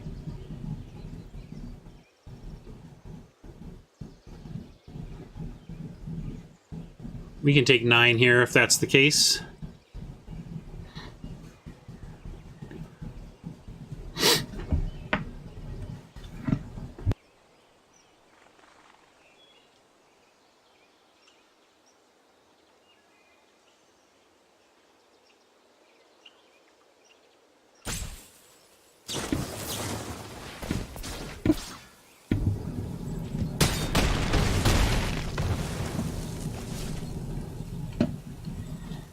Great.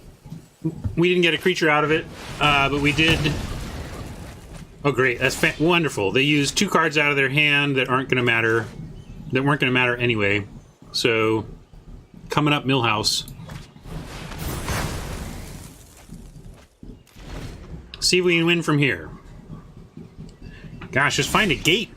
There we go. Let's get a gate. Draw some colossi. How about... Let's see, 1, 2, 3, 4, 5. We'll get a non-plaza gate so that we can play Mammoth Spider here. And we will get a Simic gate, I guess.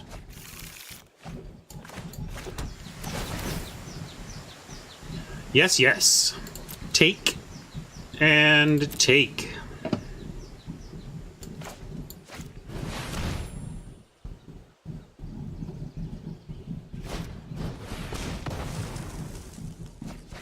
Found another quench. Okay.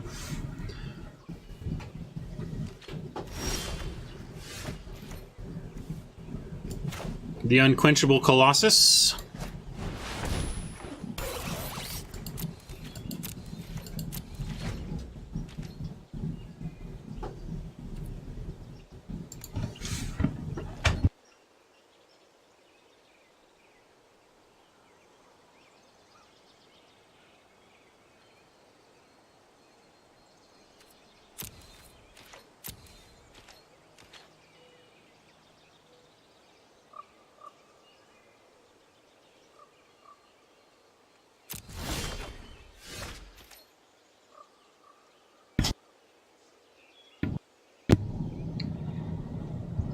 Yeah, we could two-turn the clock and get significantly out of range, but I'm going to cast the other Colossus first. And then the mark, so that if there's another quench, it only costs us the mark and not the second Colossus.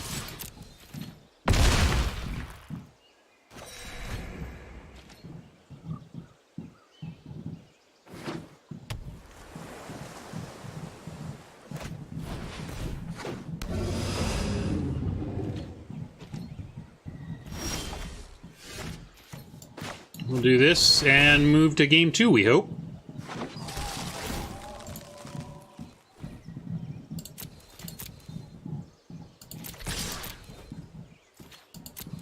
Totally reasonable.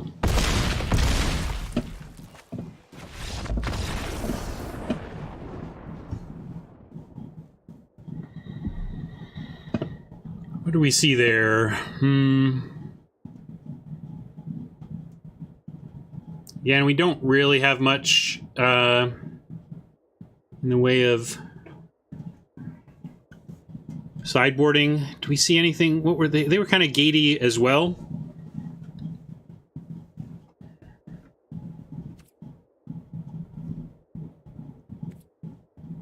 Oh well. I took the sure thing. But 5/5. Yeah, I guess we'll play the volley. We saw that big flyer at the end there. Carnarium might be not great in this matchup.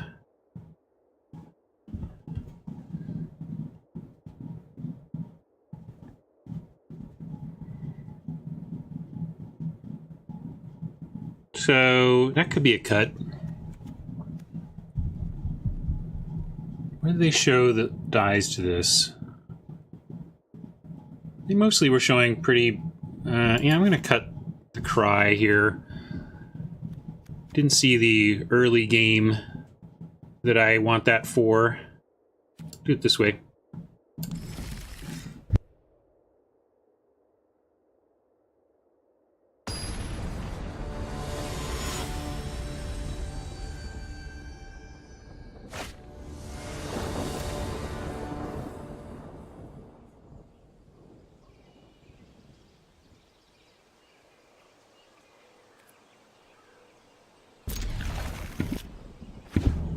This looks great. By the way, my furnace is in full gear now, so you're hearing the sounds of my furnace trying to keep me and my family from freezing.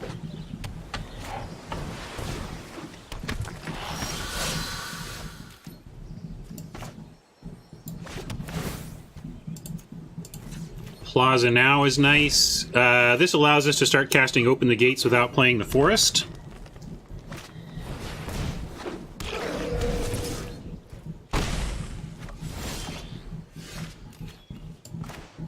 And I'm going to do that here since we have no other play. And I'll get another Plaza.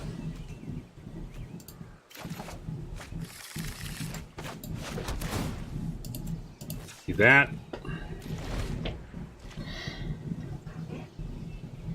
If we feel we really need to, we can even Wrath next turn. But they've spent their whole turn doing that. Hopefully we draw something else to do. That would be ideal. We did not draw something else to do. We do have another Open the Gates. I suppose we drop... Well, if I drop that one, might as well do this. And get another Rakdos Gate. Play it. Pass. Thanks for all the follows. Thanks again to Nox viewers who are continuing to hang out with me. I really appreciate that. Hope you're enjoying yourselves here too.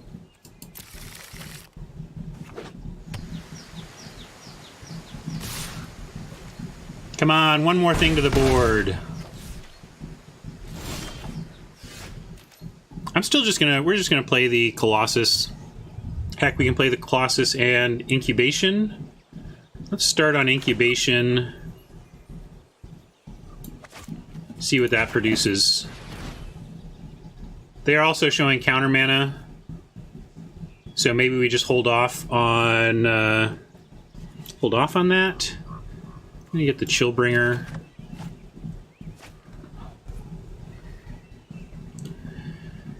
If we wait until next turn to Wrath or Colossus, we can do it with and get around Quench. So I'm going to do that. Oh, we're at 8. I guess I can't afford to.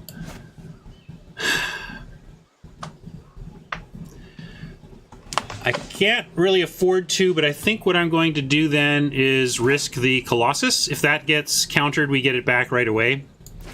And we do survive one more turn. So we're going to see if Quench, this gets hit by Quench.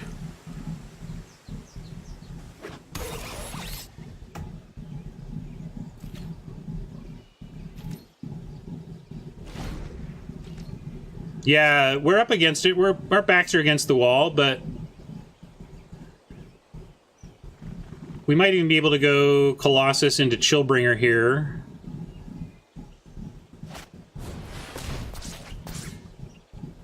Are we just dead? That seems like the move of we're just dead.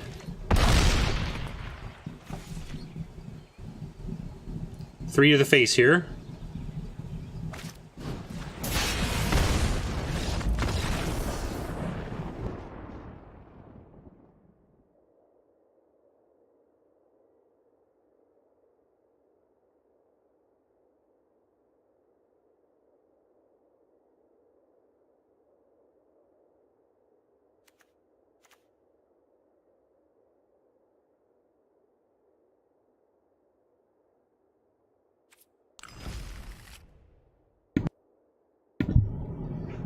Did you perfect? I think we untapped there, we stabilized, but they had just the right tools to get there before we could stabilize, turn the corner.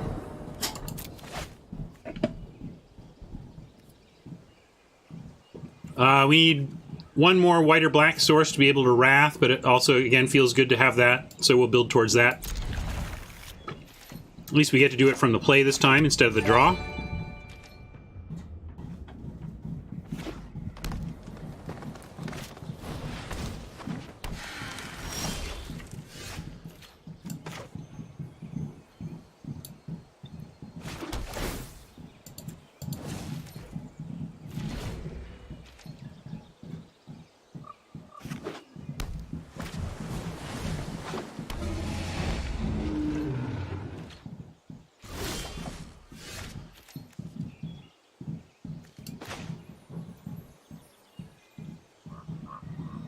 We could play the Grudian here, but we're going to head towards Kaya's Wrath.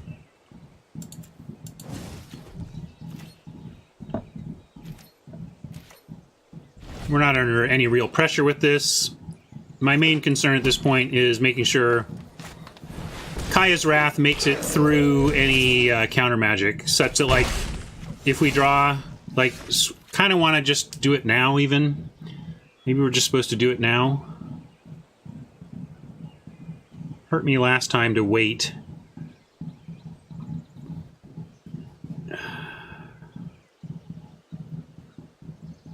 But we're at 19 this time. We're at it's a different spot.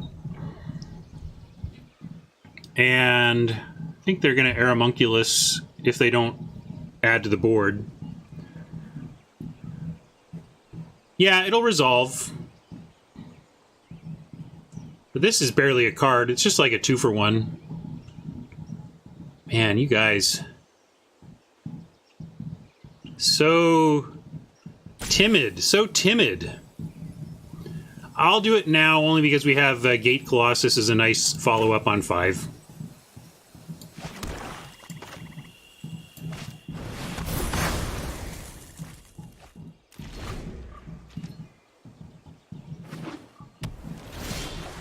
Alright, so they've just straight passed it to us. That makes me want to... let's see, if we... Next turn make the gate... If we play the gate now... I'm going to offer them the Grudian. Well, it doesn't matter if they counter, because we have the gate to play. Are any of the counter spells like Exile? No, that was the previous format. Okay, I'm going to go ahead and try this, because if they counter it, we have a gate to bring it back. Yeah, Frilled Mystic was telegraphed there. I decided to risk it all just because the Colossuses are so easy to get back in this deck.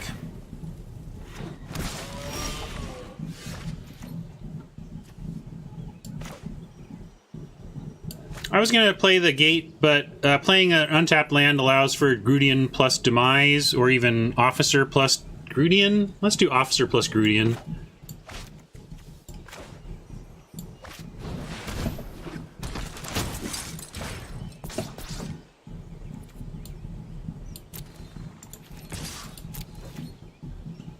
Yeah, we should save the gate for dead Colossus anyway. That's a good call.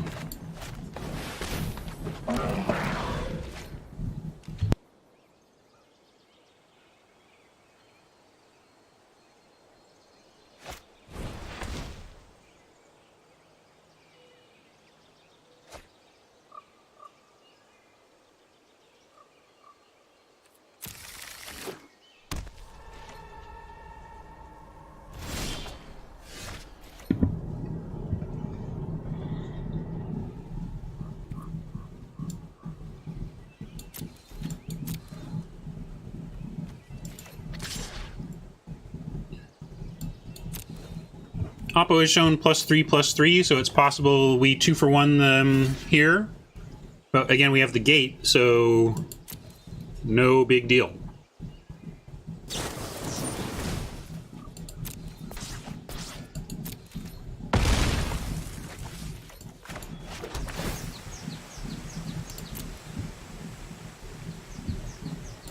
That's what's so demoralizing about this card. You could, like, I've called it, you know, it's got rare text on it at Uncommon, and the thing that really puts it over the top is that last line of text. Being able to get it back just says, like, what are they supposed to do? What is anybody supposed to do about that? I mean, the answer is exile or aura it up, but it's not a particularly... It's not a thing even all decks can do.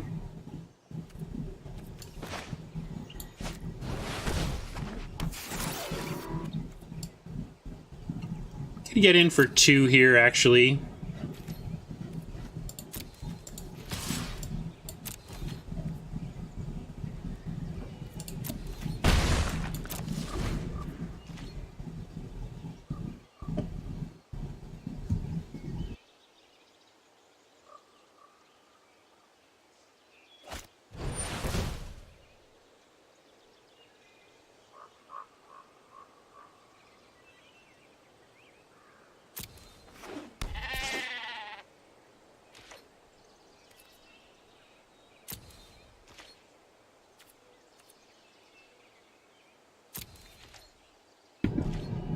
They had one gate too many for us.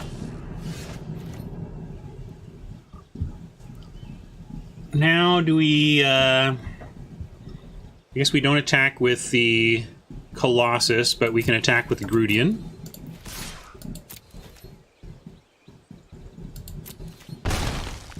And we can attack with the Panther. So, right on. Get him, kitty. I'm gonna play this land now. Don't know why I'm sandbagging that. No real purpose.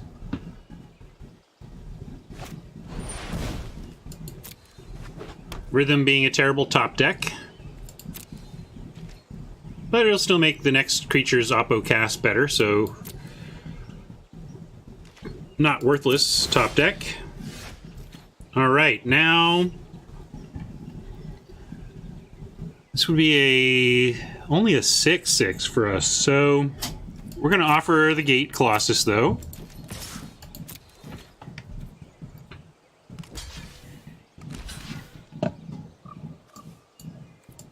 Get the big boy. I should have attacked the Death Touchers. That was just a mistake because I was thinking all in my head about the Colossus and not the full attack. That was a minor punt. Oppo should be definitely at 4 right here. Yeah, it was just... I got distracted by the game plan with the Colossus and failed to attack correctly.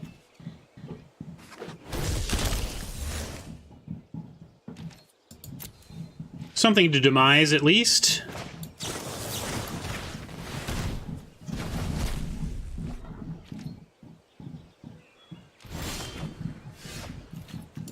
It's because I knew we had it. That's all.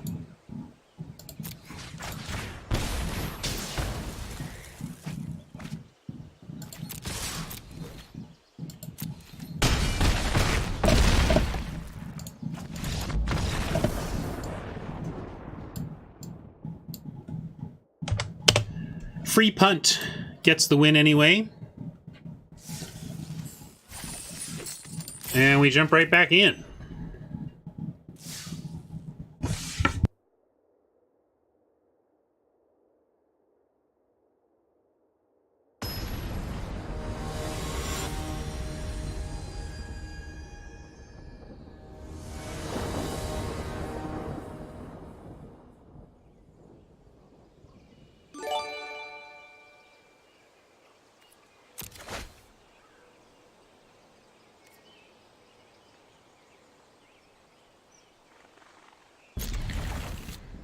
Looks nice. If we get a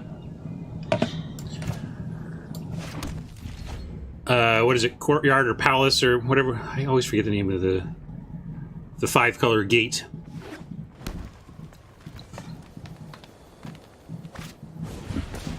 I just moved it to some other thing besides the running zombie. I just wanted to change the sound and animation on the follow so that I could start recognizing the different things that were occurring over there. And rainbow lamb seemed funny, so that's what we did.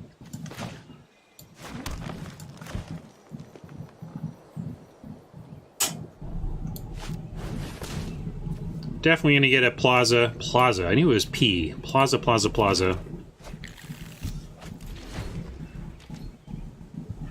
Plaza it up next turn. How can I remember that? I just gotta mnemonic it better. It's got a Z in it. That's weird. Z is a weird letter, Ryan. It's the P word with a Z in it. Easy peasy. There you go. Easy peasy is my Gateway Plaza mnemonic. We could play the Ram as a 3/3 and set it up to battle as a 4/4 next turn, and we even have final payment. No, I guess we... yeah... no, we wouldn't, because we'd be playing Plaza next turn and wouldn't have final payment mana. I don't like it being small, either. That's one of the problems, but I'm gonna risk it. We're gonna play the Ram here as a 3/3 and try to make it 4/4 next turn.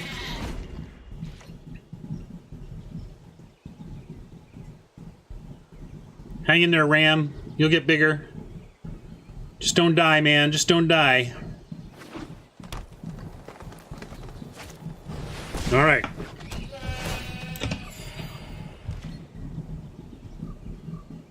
If we get a enter the battlefield tapped gate, like if we got a random gate here, we could actually just go for Cry, and I would have happily done that. We still could. No, we just wouldn't be able to cast Plaza. I want to make Plaza. None of these, like, if these were adapt or something and could get out of the 2 toughness range, I would be more inclined to Cry now. But we're going to do this instead.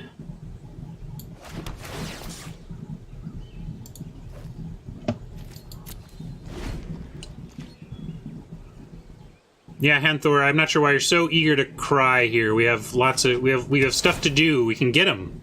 They're green, so you make a reasonable point is that with all this green, we can expect higher toughness creatures to come out of their deck, but sometimes you still get fodder.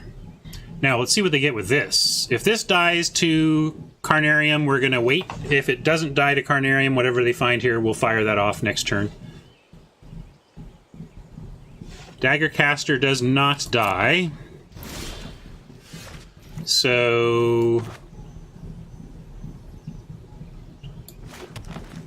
yeah, let's fire away.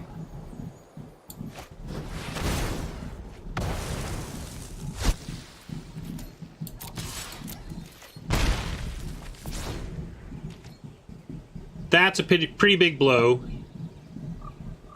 3-for-1s are good. That's the kind of deep, high-level insight you all come here for. 3-for-1s are good. See, we should have been even more greedy.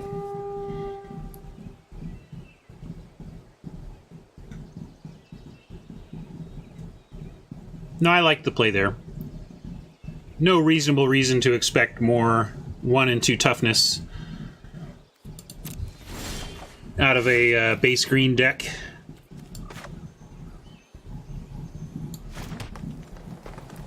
Still can't officer and final payment, but I'm not worried about this. I mean, worst case scenario, we officer and they have the +3/+3 and 2-for-1 themselves, so I'll take that. And then we have Consigned to the Pit next turn and final payment. We have, you know, this thing is coming, but we have 2 good removal spells for that. And it's all looking pretty good here for game 1.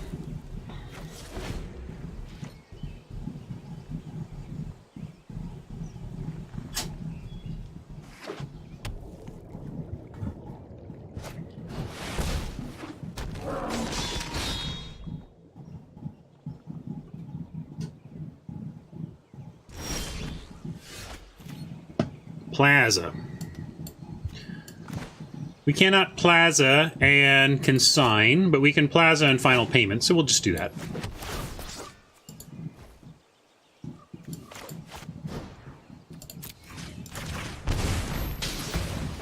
And I'll go ahead and offer the Officer for the 2/1.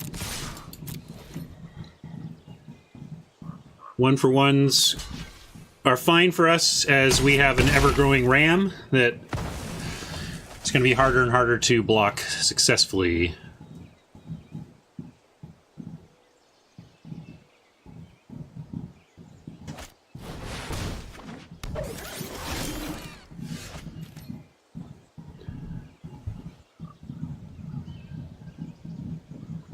Chalky Chalkson, it's all by design, yes. Whether, you know, the expectation is that players will exactly eke out all of those specific advantages is less sure. Well, all right. Well, we consign it, and then they're at least a couple of turns from getting it back.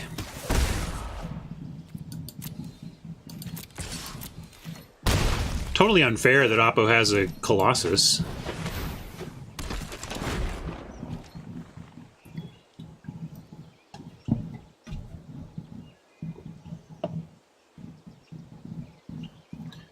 Definitely going to run the Crocodile against this Oppo, because making a 9/9 is relevant against 8/8s.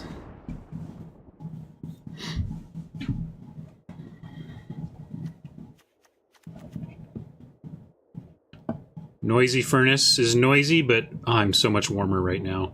So did we see... We saw mostly green ground stuff. Pretty big green ground stuff. We're going to bring in our gator. And...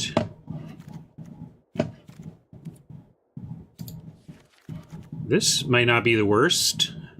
Be funny to take their Colossus and attack with it. But maybe a little greedy. I don't know. Maybe we're not aggro enough to be worrying about things like that. We can bring Exposed to Daylight as additional Colossus removal. What if we did that? Then what are we cutting?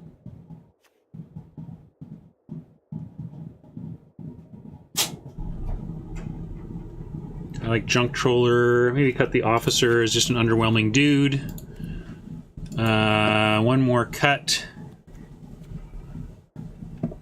If we want to run the Expose and the Gator, which I think we do. Maybe I'm overreacting to the Colossus since we have two of our own.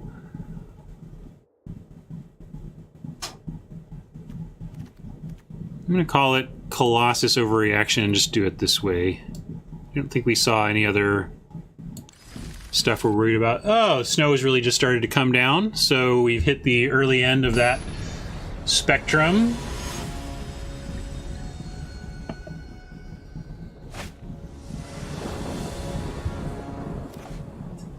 Looks good.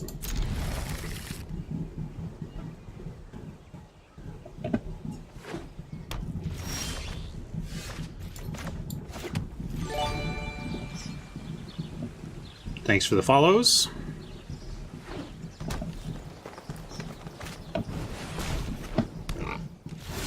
For you new viewers, I'm streaming from Seattle, and we're experiencing uncharacteristic snowy weather today and earlier this week.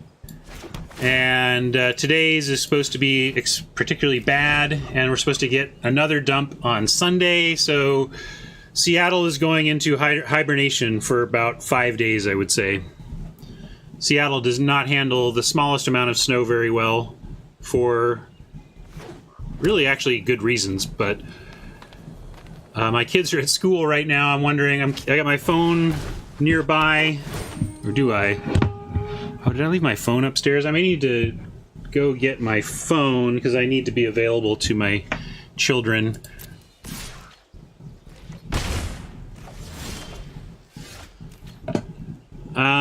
We're going to play a gate, get a gate, and play it. Do that with another Plaza.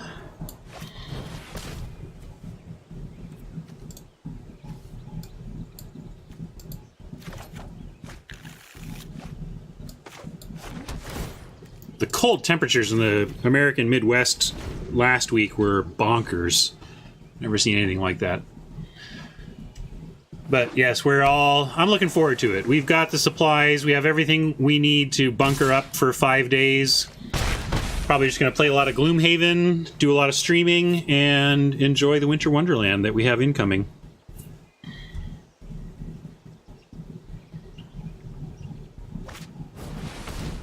Another one. More. We could get greedy with Ram here. Let's do it. The nice thing about Ram is that it survives all Gates Ablazes. There's no Gates Ablaze we can do that will kill the Ram, so we can throw out the 6/6 and say what you're going to do, and hopefully get him to put some more things out.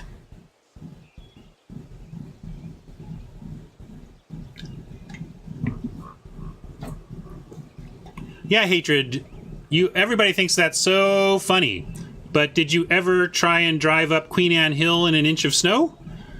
Like, did you ever drive out there? Like, what bugs me about Midwesterners who come to Seattle and point and laugh is that the conditions are completely different here. It's a completely different reality. And besides, there is a lack of experience. I'm not gonna suggest that Seattle drivers as a whole are somehow super experienced snow drivers, although a lot of them are. We have a lot of transplants and a lot of outdoor enthusiasts who drive in the snow a lot to go skiing and such, but the conditions are just so treacherous that there's not really, like, nobody can drive in the snow around here. Just barely beginning. Gloomhaven, I was asked when how far we are in Gloomhaven. We really haven't. We've only played once. It's been too hectic with finals week and the start of a new semester, but this will be the perfect time.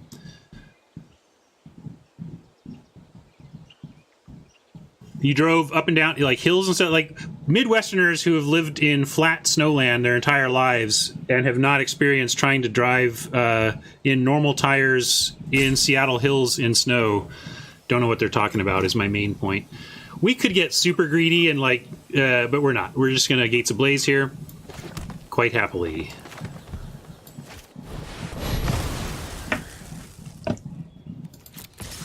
Oppo may think I was slow rolling. Sorry, Oppo, I was just chatty.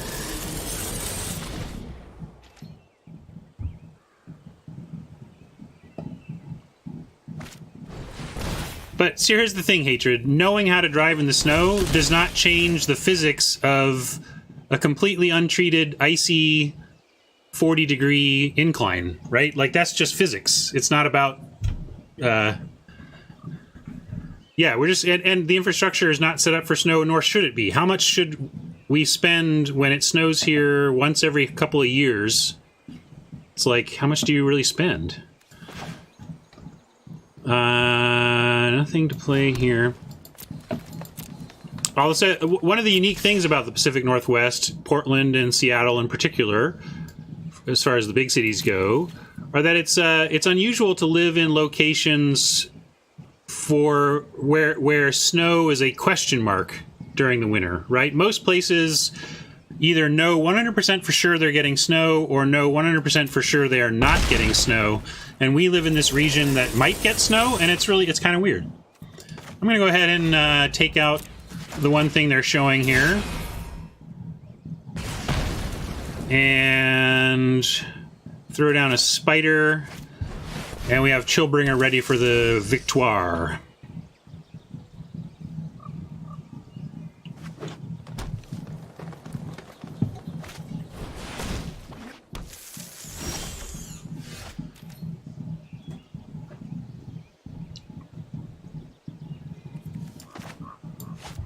GG! Alright. Nice to make it to... Is this 3-in-1 now? Yeah, cool. We got our buy-in back on the free-to-play account. Love that. Buy-in back on the free-to-play account. And with the snow coming down and us doing pretty well in this event, here's what we're going to do today. I'm going to play out this event until it's over. And then on my third account, I was playing a little bit last night, and I have another draft midstream there to finish up. Oh, sorry, I missed the chili meme. Here's your chill meme. All right, everyone, chill. Delayed chill meme. Apologies. So let me go grab my phone, and then we're going to finish up this event, and then come back and play in an event where I am 5-1 and finish that one. So we'll finish up a couple of events. And I just need 30 seconds to go get my phone to make sure I'm not missing any emergency messages from my family. 1 second.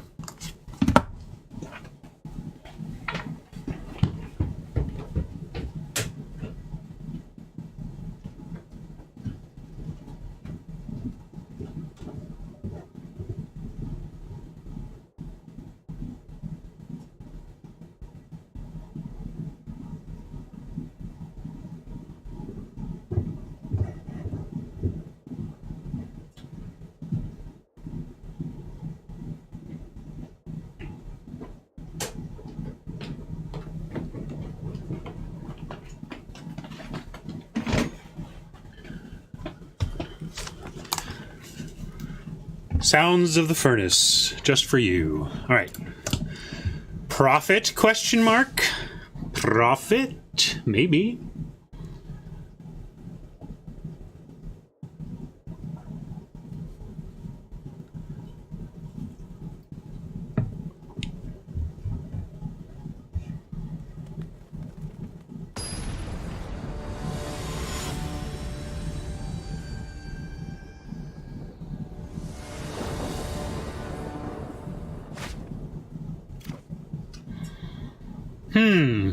That's a pretty ugly start.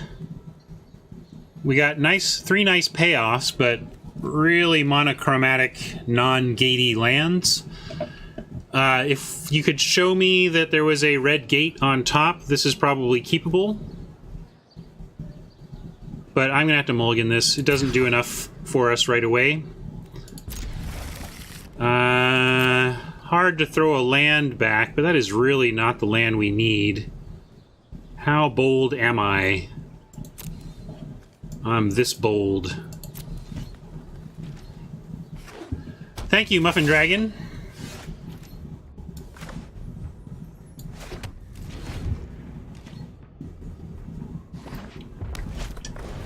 Green, green, green, green, green. Yes! Easy game.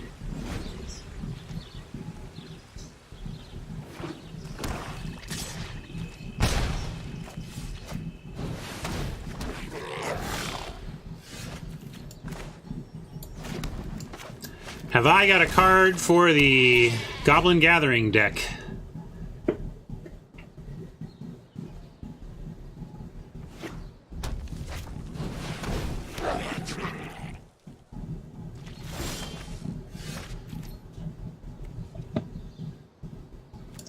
I'm down with the Junk Troller here. It'll survive the Gates Ablaze, and let's give Oppo a little more chance to play into it. One more of these. Come on, another gathering. Gather it up.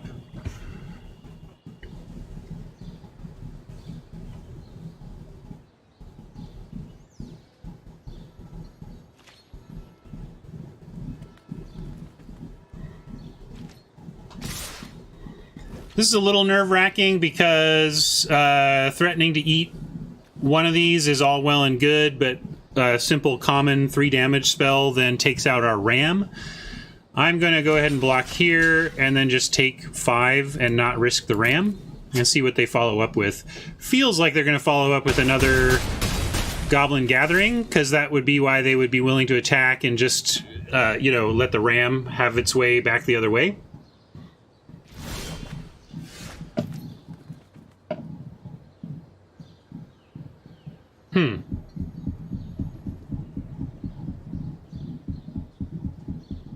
Well, let's see if they've got a removal spell here.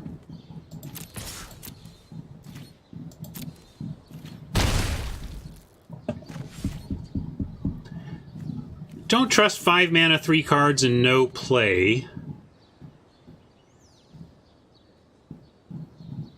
If they have something like Scorch Mark, they get to take out the RAM as well. That's another thing that it could have been.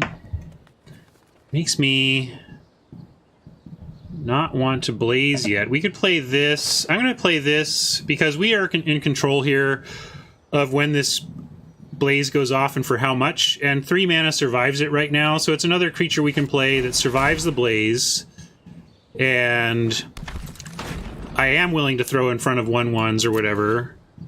And we can see what they're up to. They didn't do anything. They just passed. Did not spend their mana.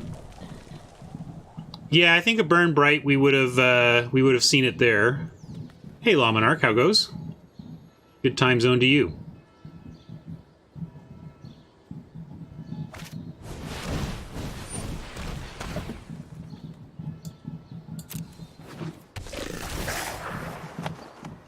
Well, we'll certainly find out now. Well, maybe not. Like, because now they get the 1 damage on the RAM anyway. So if they have, oh, they have that. All right. Well. Now we really want to draw a blaze, gates ablaze. I mean, sorry, we really want to draw a gate so that we can take down this with it. They got the combo, but we'll still be okay. And we even got the gate. So we get this, and this, and this. They got their combo of Dagger, Caster, and Blade Brand. We got our combo of Gates Ablaze and Gates.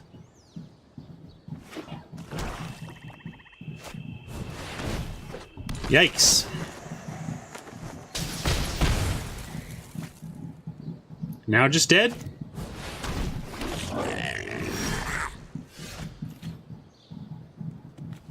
So close. when it let me put it out there, it was like, oh wait, do we get it? No, we don't. So close. Just missed on the mana, or we had an out. But all the goblins got there. We win that one without their devastating combo.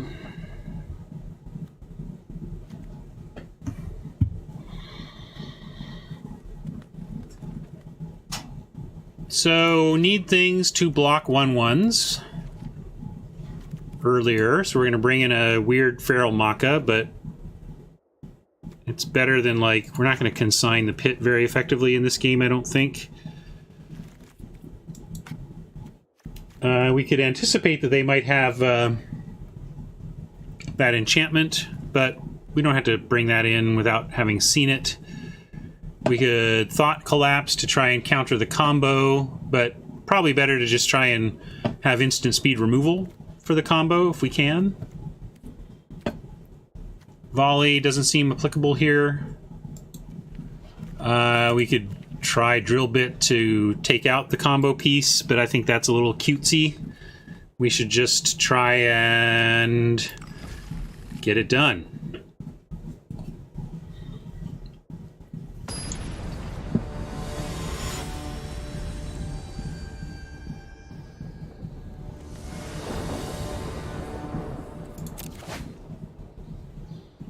Okay, feeling much better about this. Between Open the Gates and these 3 lands, we already have our Wrath mana, and we have final payment to hold up in anticipation of Plague Wind combos. Yeah, Cavalcade was the one I was thinking about, but I don't feel like that's worth bringing it in. He probably has Oppo probably has Cavalcade, but if they show it to us here, maybe we'll consider it for Game 3.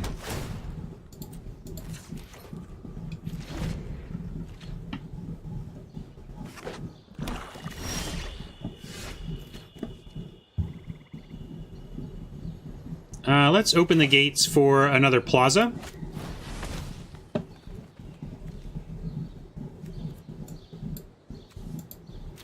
And then play that.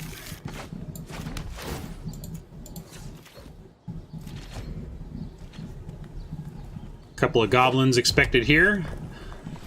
No. Interesting. What is Oppo up to that they're not playing goblins? Well, we could sandbag our Wrath. I'm going to at least play the Maca. Make them kill it. Do some blocking, do some attacking. It's a pretty underwhelming creature anyway, so tossing it out there to get into the mix ahead of the Wrath seems fine to me.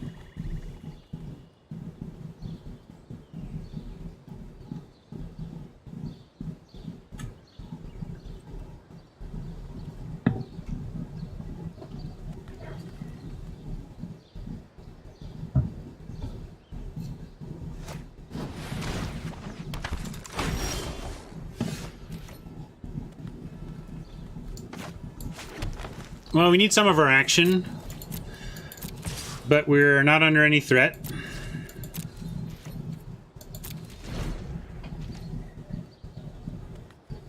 Or very little threat.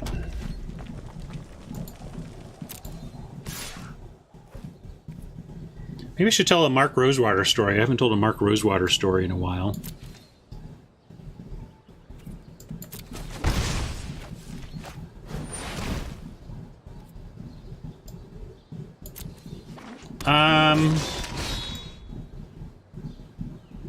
We could final payment that. We could Wrath that. We have all sorts of removal. But I'm gonna threaten a Panther, actually. I like telling the player, kill it, or I get to trade my 2 mana and a card for your 5 mana and a card. So, let's see. How many of you know about the tradition in R&D that Mark Rosewater has established around Halloween candy? Anybody know the Halloween candy traditions of R&D?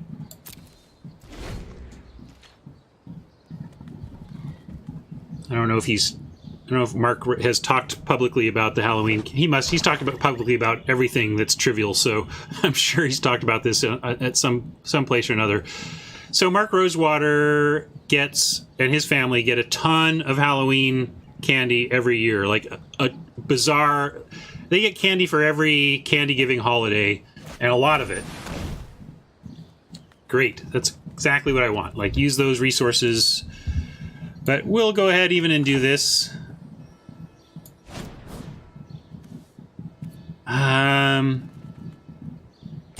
Yeah, I'm going to do this. Oh, no, wait. I want to do, sorry, I'll do it this way. I'm going to do it this way. Oh, yeah. I'm very familiar with the dad tax, but this is about WotC R&D. So they get a ton of candy, and they always have a bunch left over. And so Mark started a tradition where they build up all of their extra candy. So Halloween ends, and they store their candy. Christmas happens, they store their extra candy. Easter happens, they store their extra candy.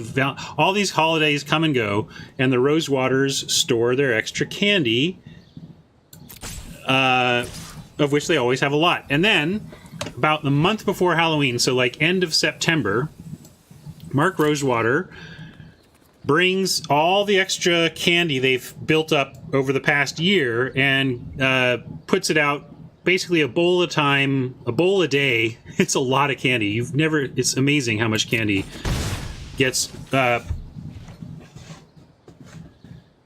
Extra candy is like the candy they didn't use in their holiday celebrations that they then kept on hand, and is now, it's just like buckets of it. It's pounds and pounds and pounds of candy.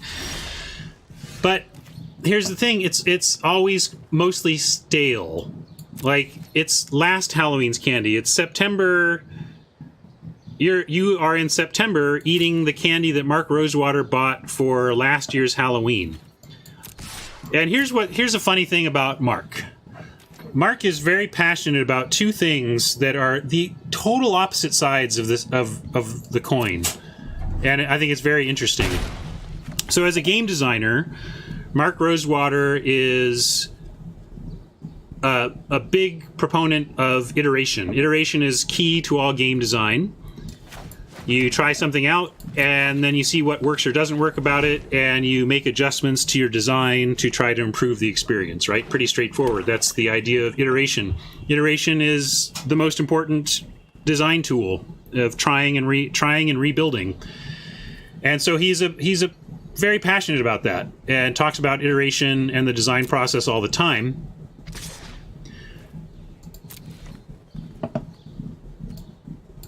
Hold on here.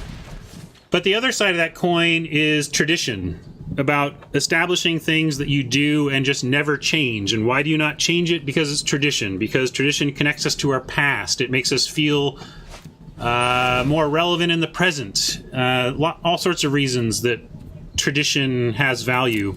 And so Mark really values that as well. He has the same birthday lunch every single year. He has all of these routines that he does that solidify not only tradition in that typical sense of the traditions we have around holidays or whatever, but just traditions around like what shoes he buys or whatever, or how he leaves the driveway. And so it's this really interesting mix of like firm, fixed, I will not give up on my traditions, versus iteration is huge and important and something we should do all the time in design. So it's interesting to me that he has kind of both of those views. What are we doing here? Do we need to wrath now? We've put off wrathing, I think. We could... Yeah, this is dumb. I was hoping to get more out of a wrath here. Maybe we'll wait one more turn and take 6 from that recluse. Finish the story in a second. I'm going to play the doggy. And then we have all of these. We'll wait on this and we have both of these.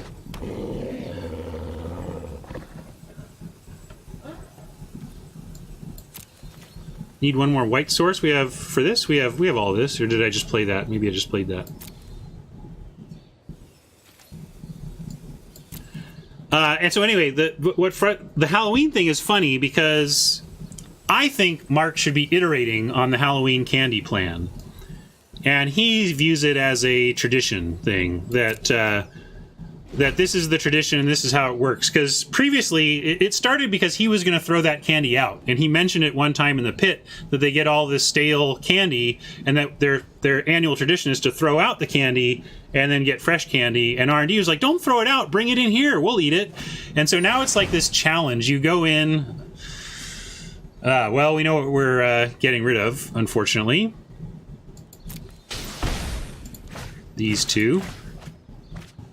I think Mark should iterate on the tradition and recognize that he consistently has extra candy every... Oh, no. No.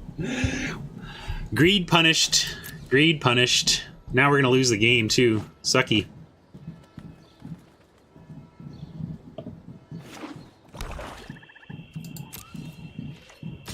Not necessarily. We have top decks out of this as well. But let's find one. So I've encouraged Mark, like, because it's kind of gross. Like, I'm an expert now at understanding how to approach a bowl full of stale candy.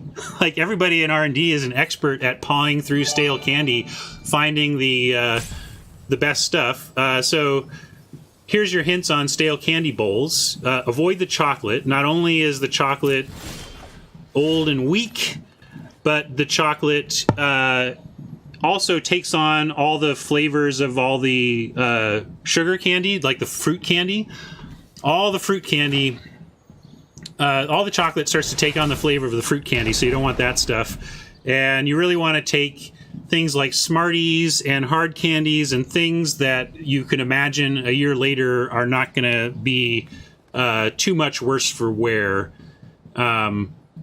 But I never understood, he always has so much candy. Like right now, today, here we are in January, there is a pile of candy at Mark Rosewater's house that is still relatively fresh. He could bring it in tomorrow. He could bring that candy to R&D tomorrow and actually share fresh candy with R&D. Instead, Mark Rosewater right now is carefully aging his candy to save it to bring to R&D in September to torture his coworkers with it instead of giving it to them while it's sweet and fresh.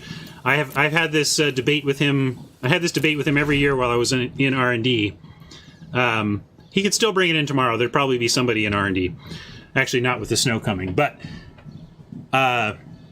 so that's just a fun insight into the mind of Mark Rosewater, where both iteration and firm, unchangeable traditions coexist somehow in a happy medium.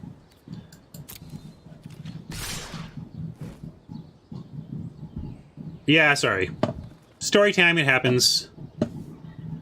I apologize, KKY Intense.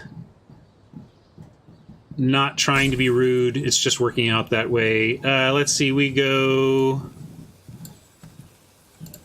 let's throw a block here and here. No. Yeah, we'll do it. Yeah, we can't double block there. They've got 2 activations, so this is effectively 5 points versus 6 points if we don't block it. We can block...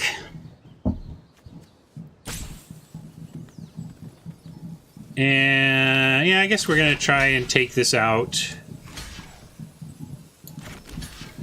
We'll do it like this, and I'm not going to use the Watchdog to save the Junk Troller or whatever, because then it won't deal a 3rd point to the Trumpeter. And we want to kill the Trumpeter.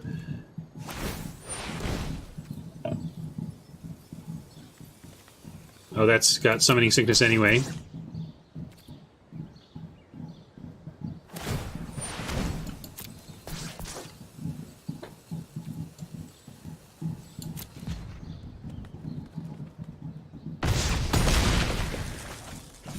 Alright, some help. What can we do with that?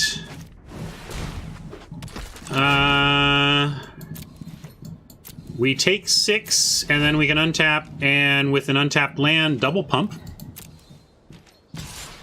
Yes, I will be. I just forgot. I didn't really do any partner-based changes for today's stream, but I'll do a bunch of stuff this weekend, and next time I stream, you'll have the full range of options.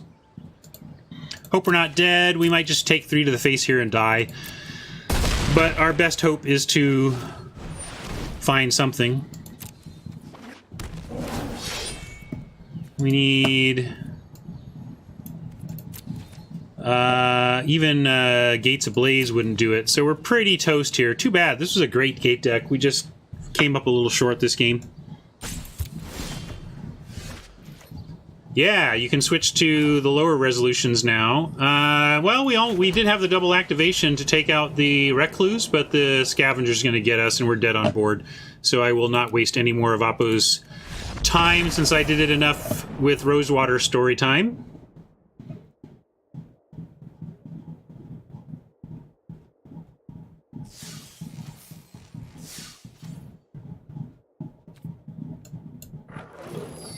Always want profit, but the key is getting your gems back while also advancing your packs a little bit, marching towards sets.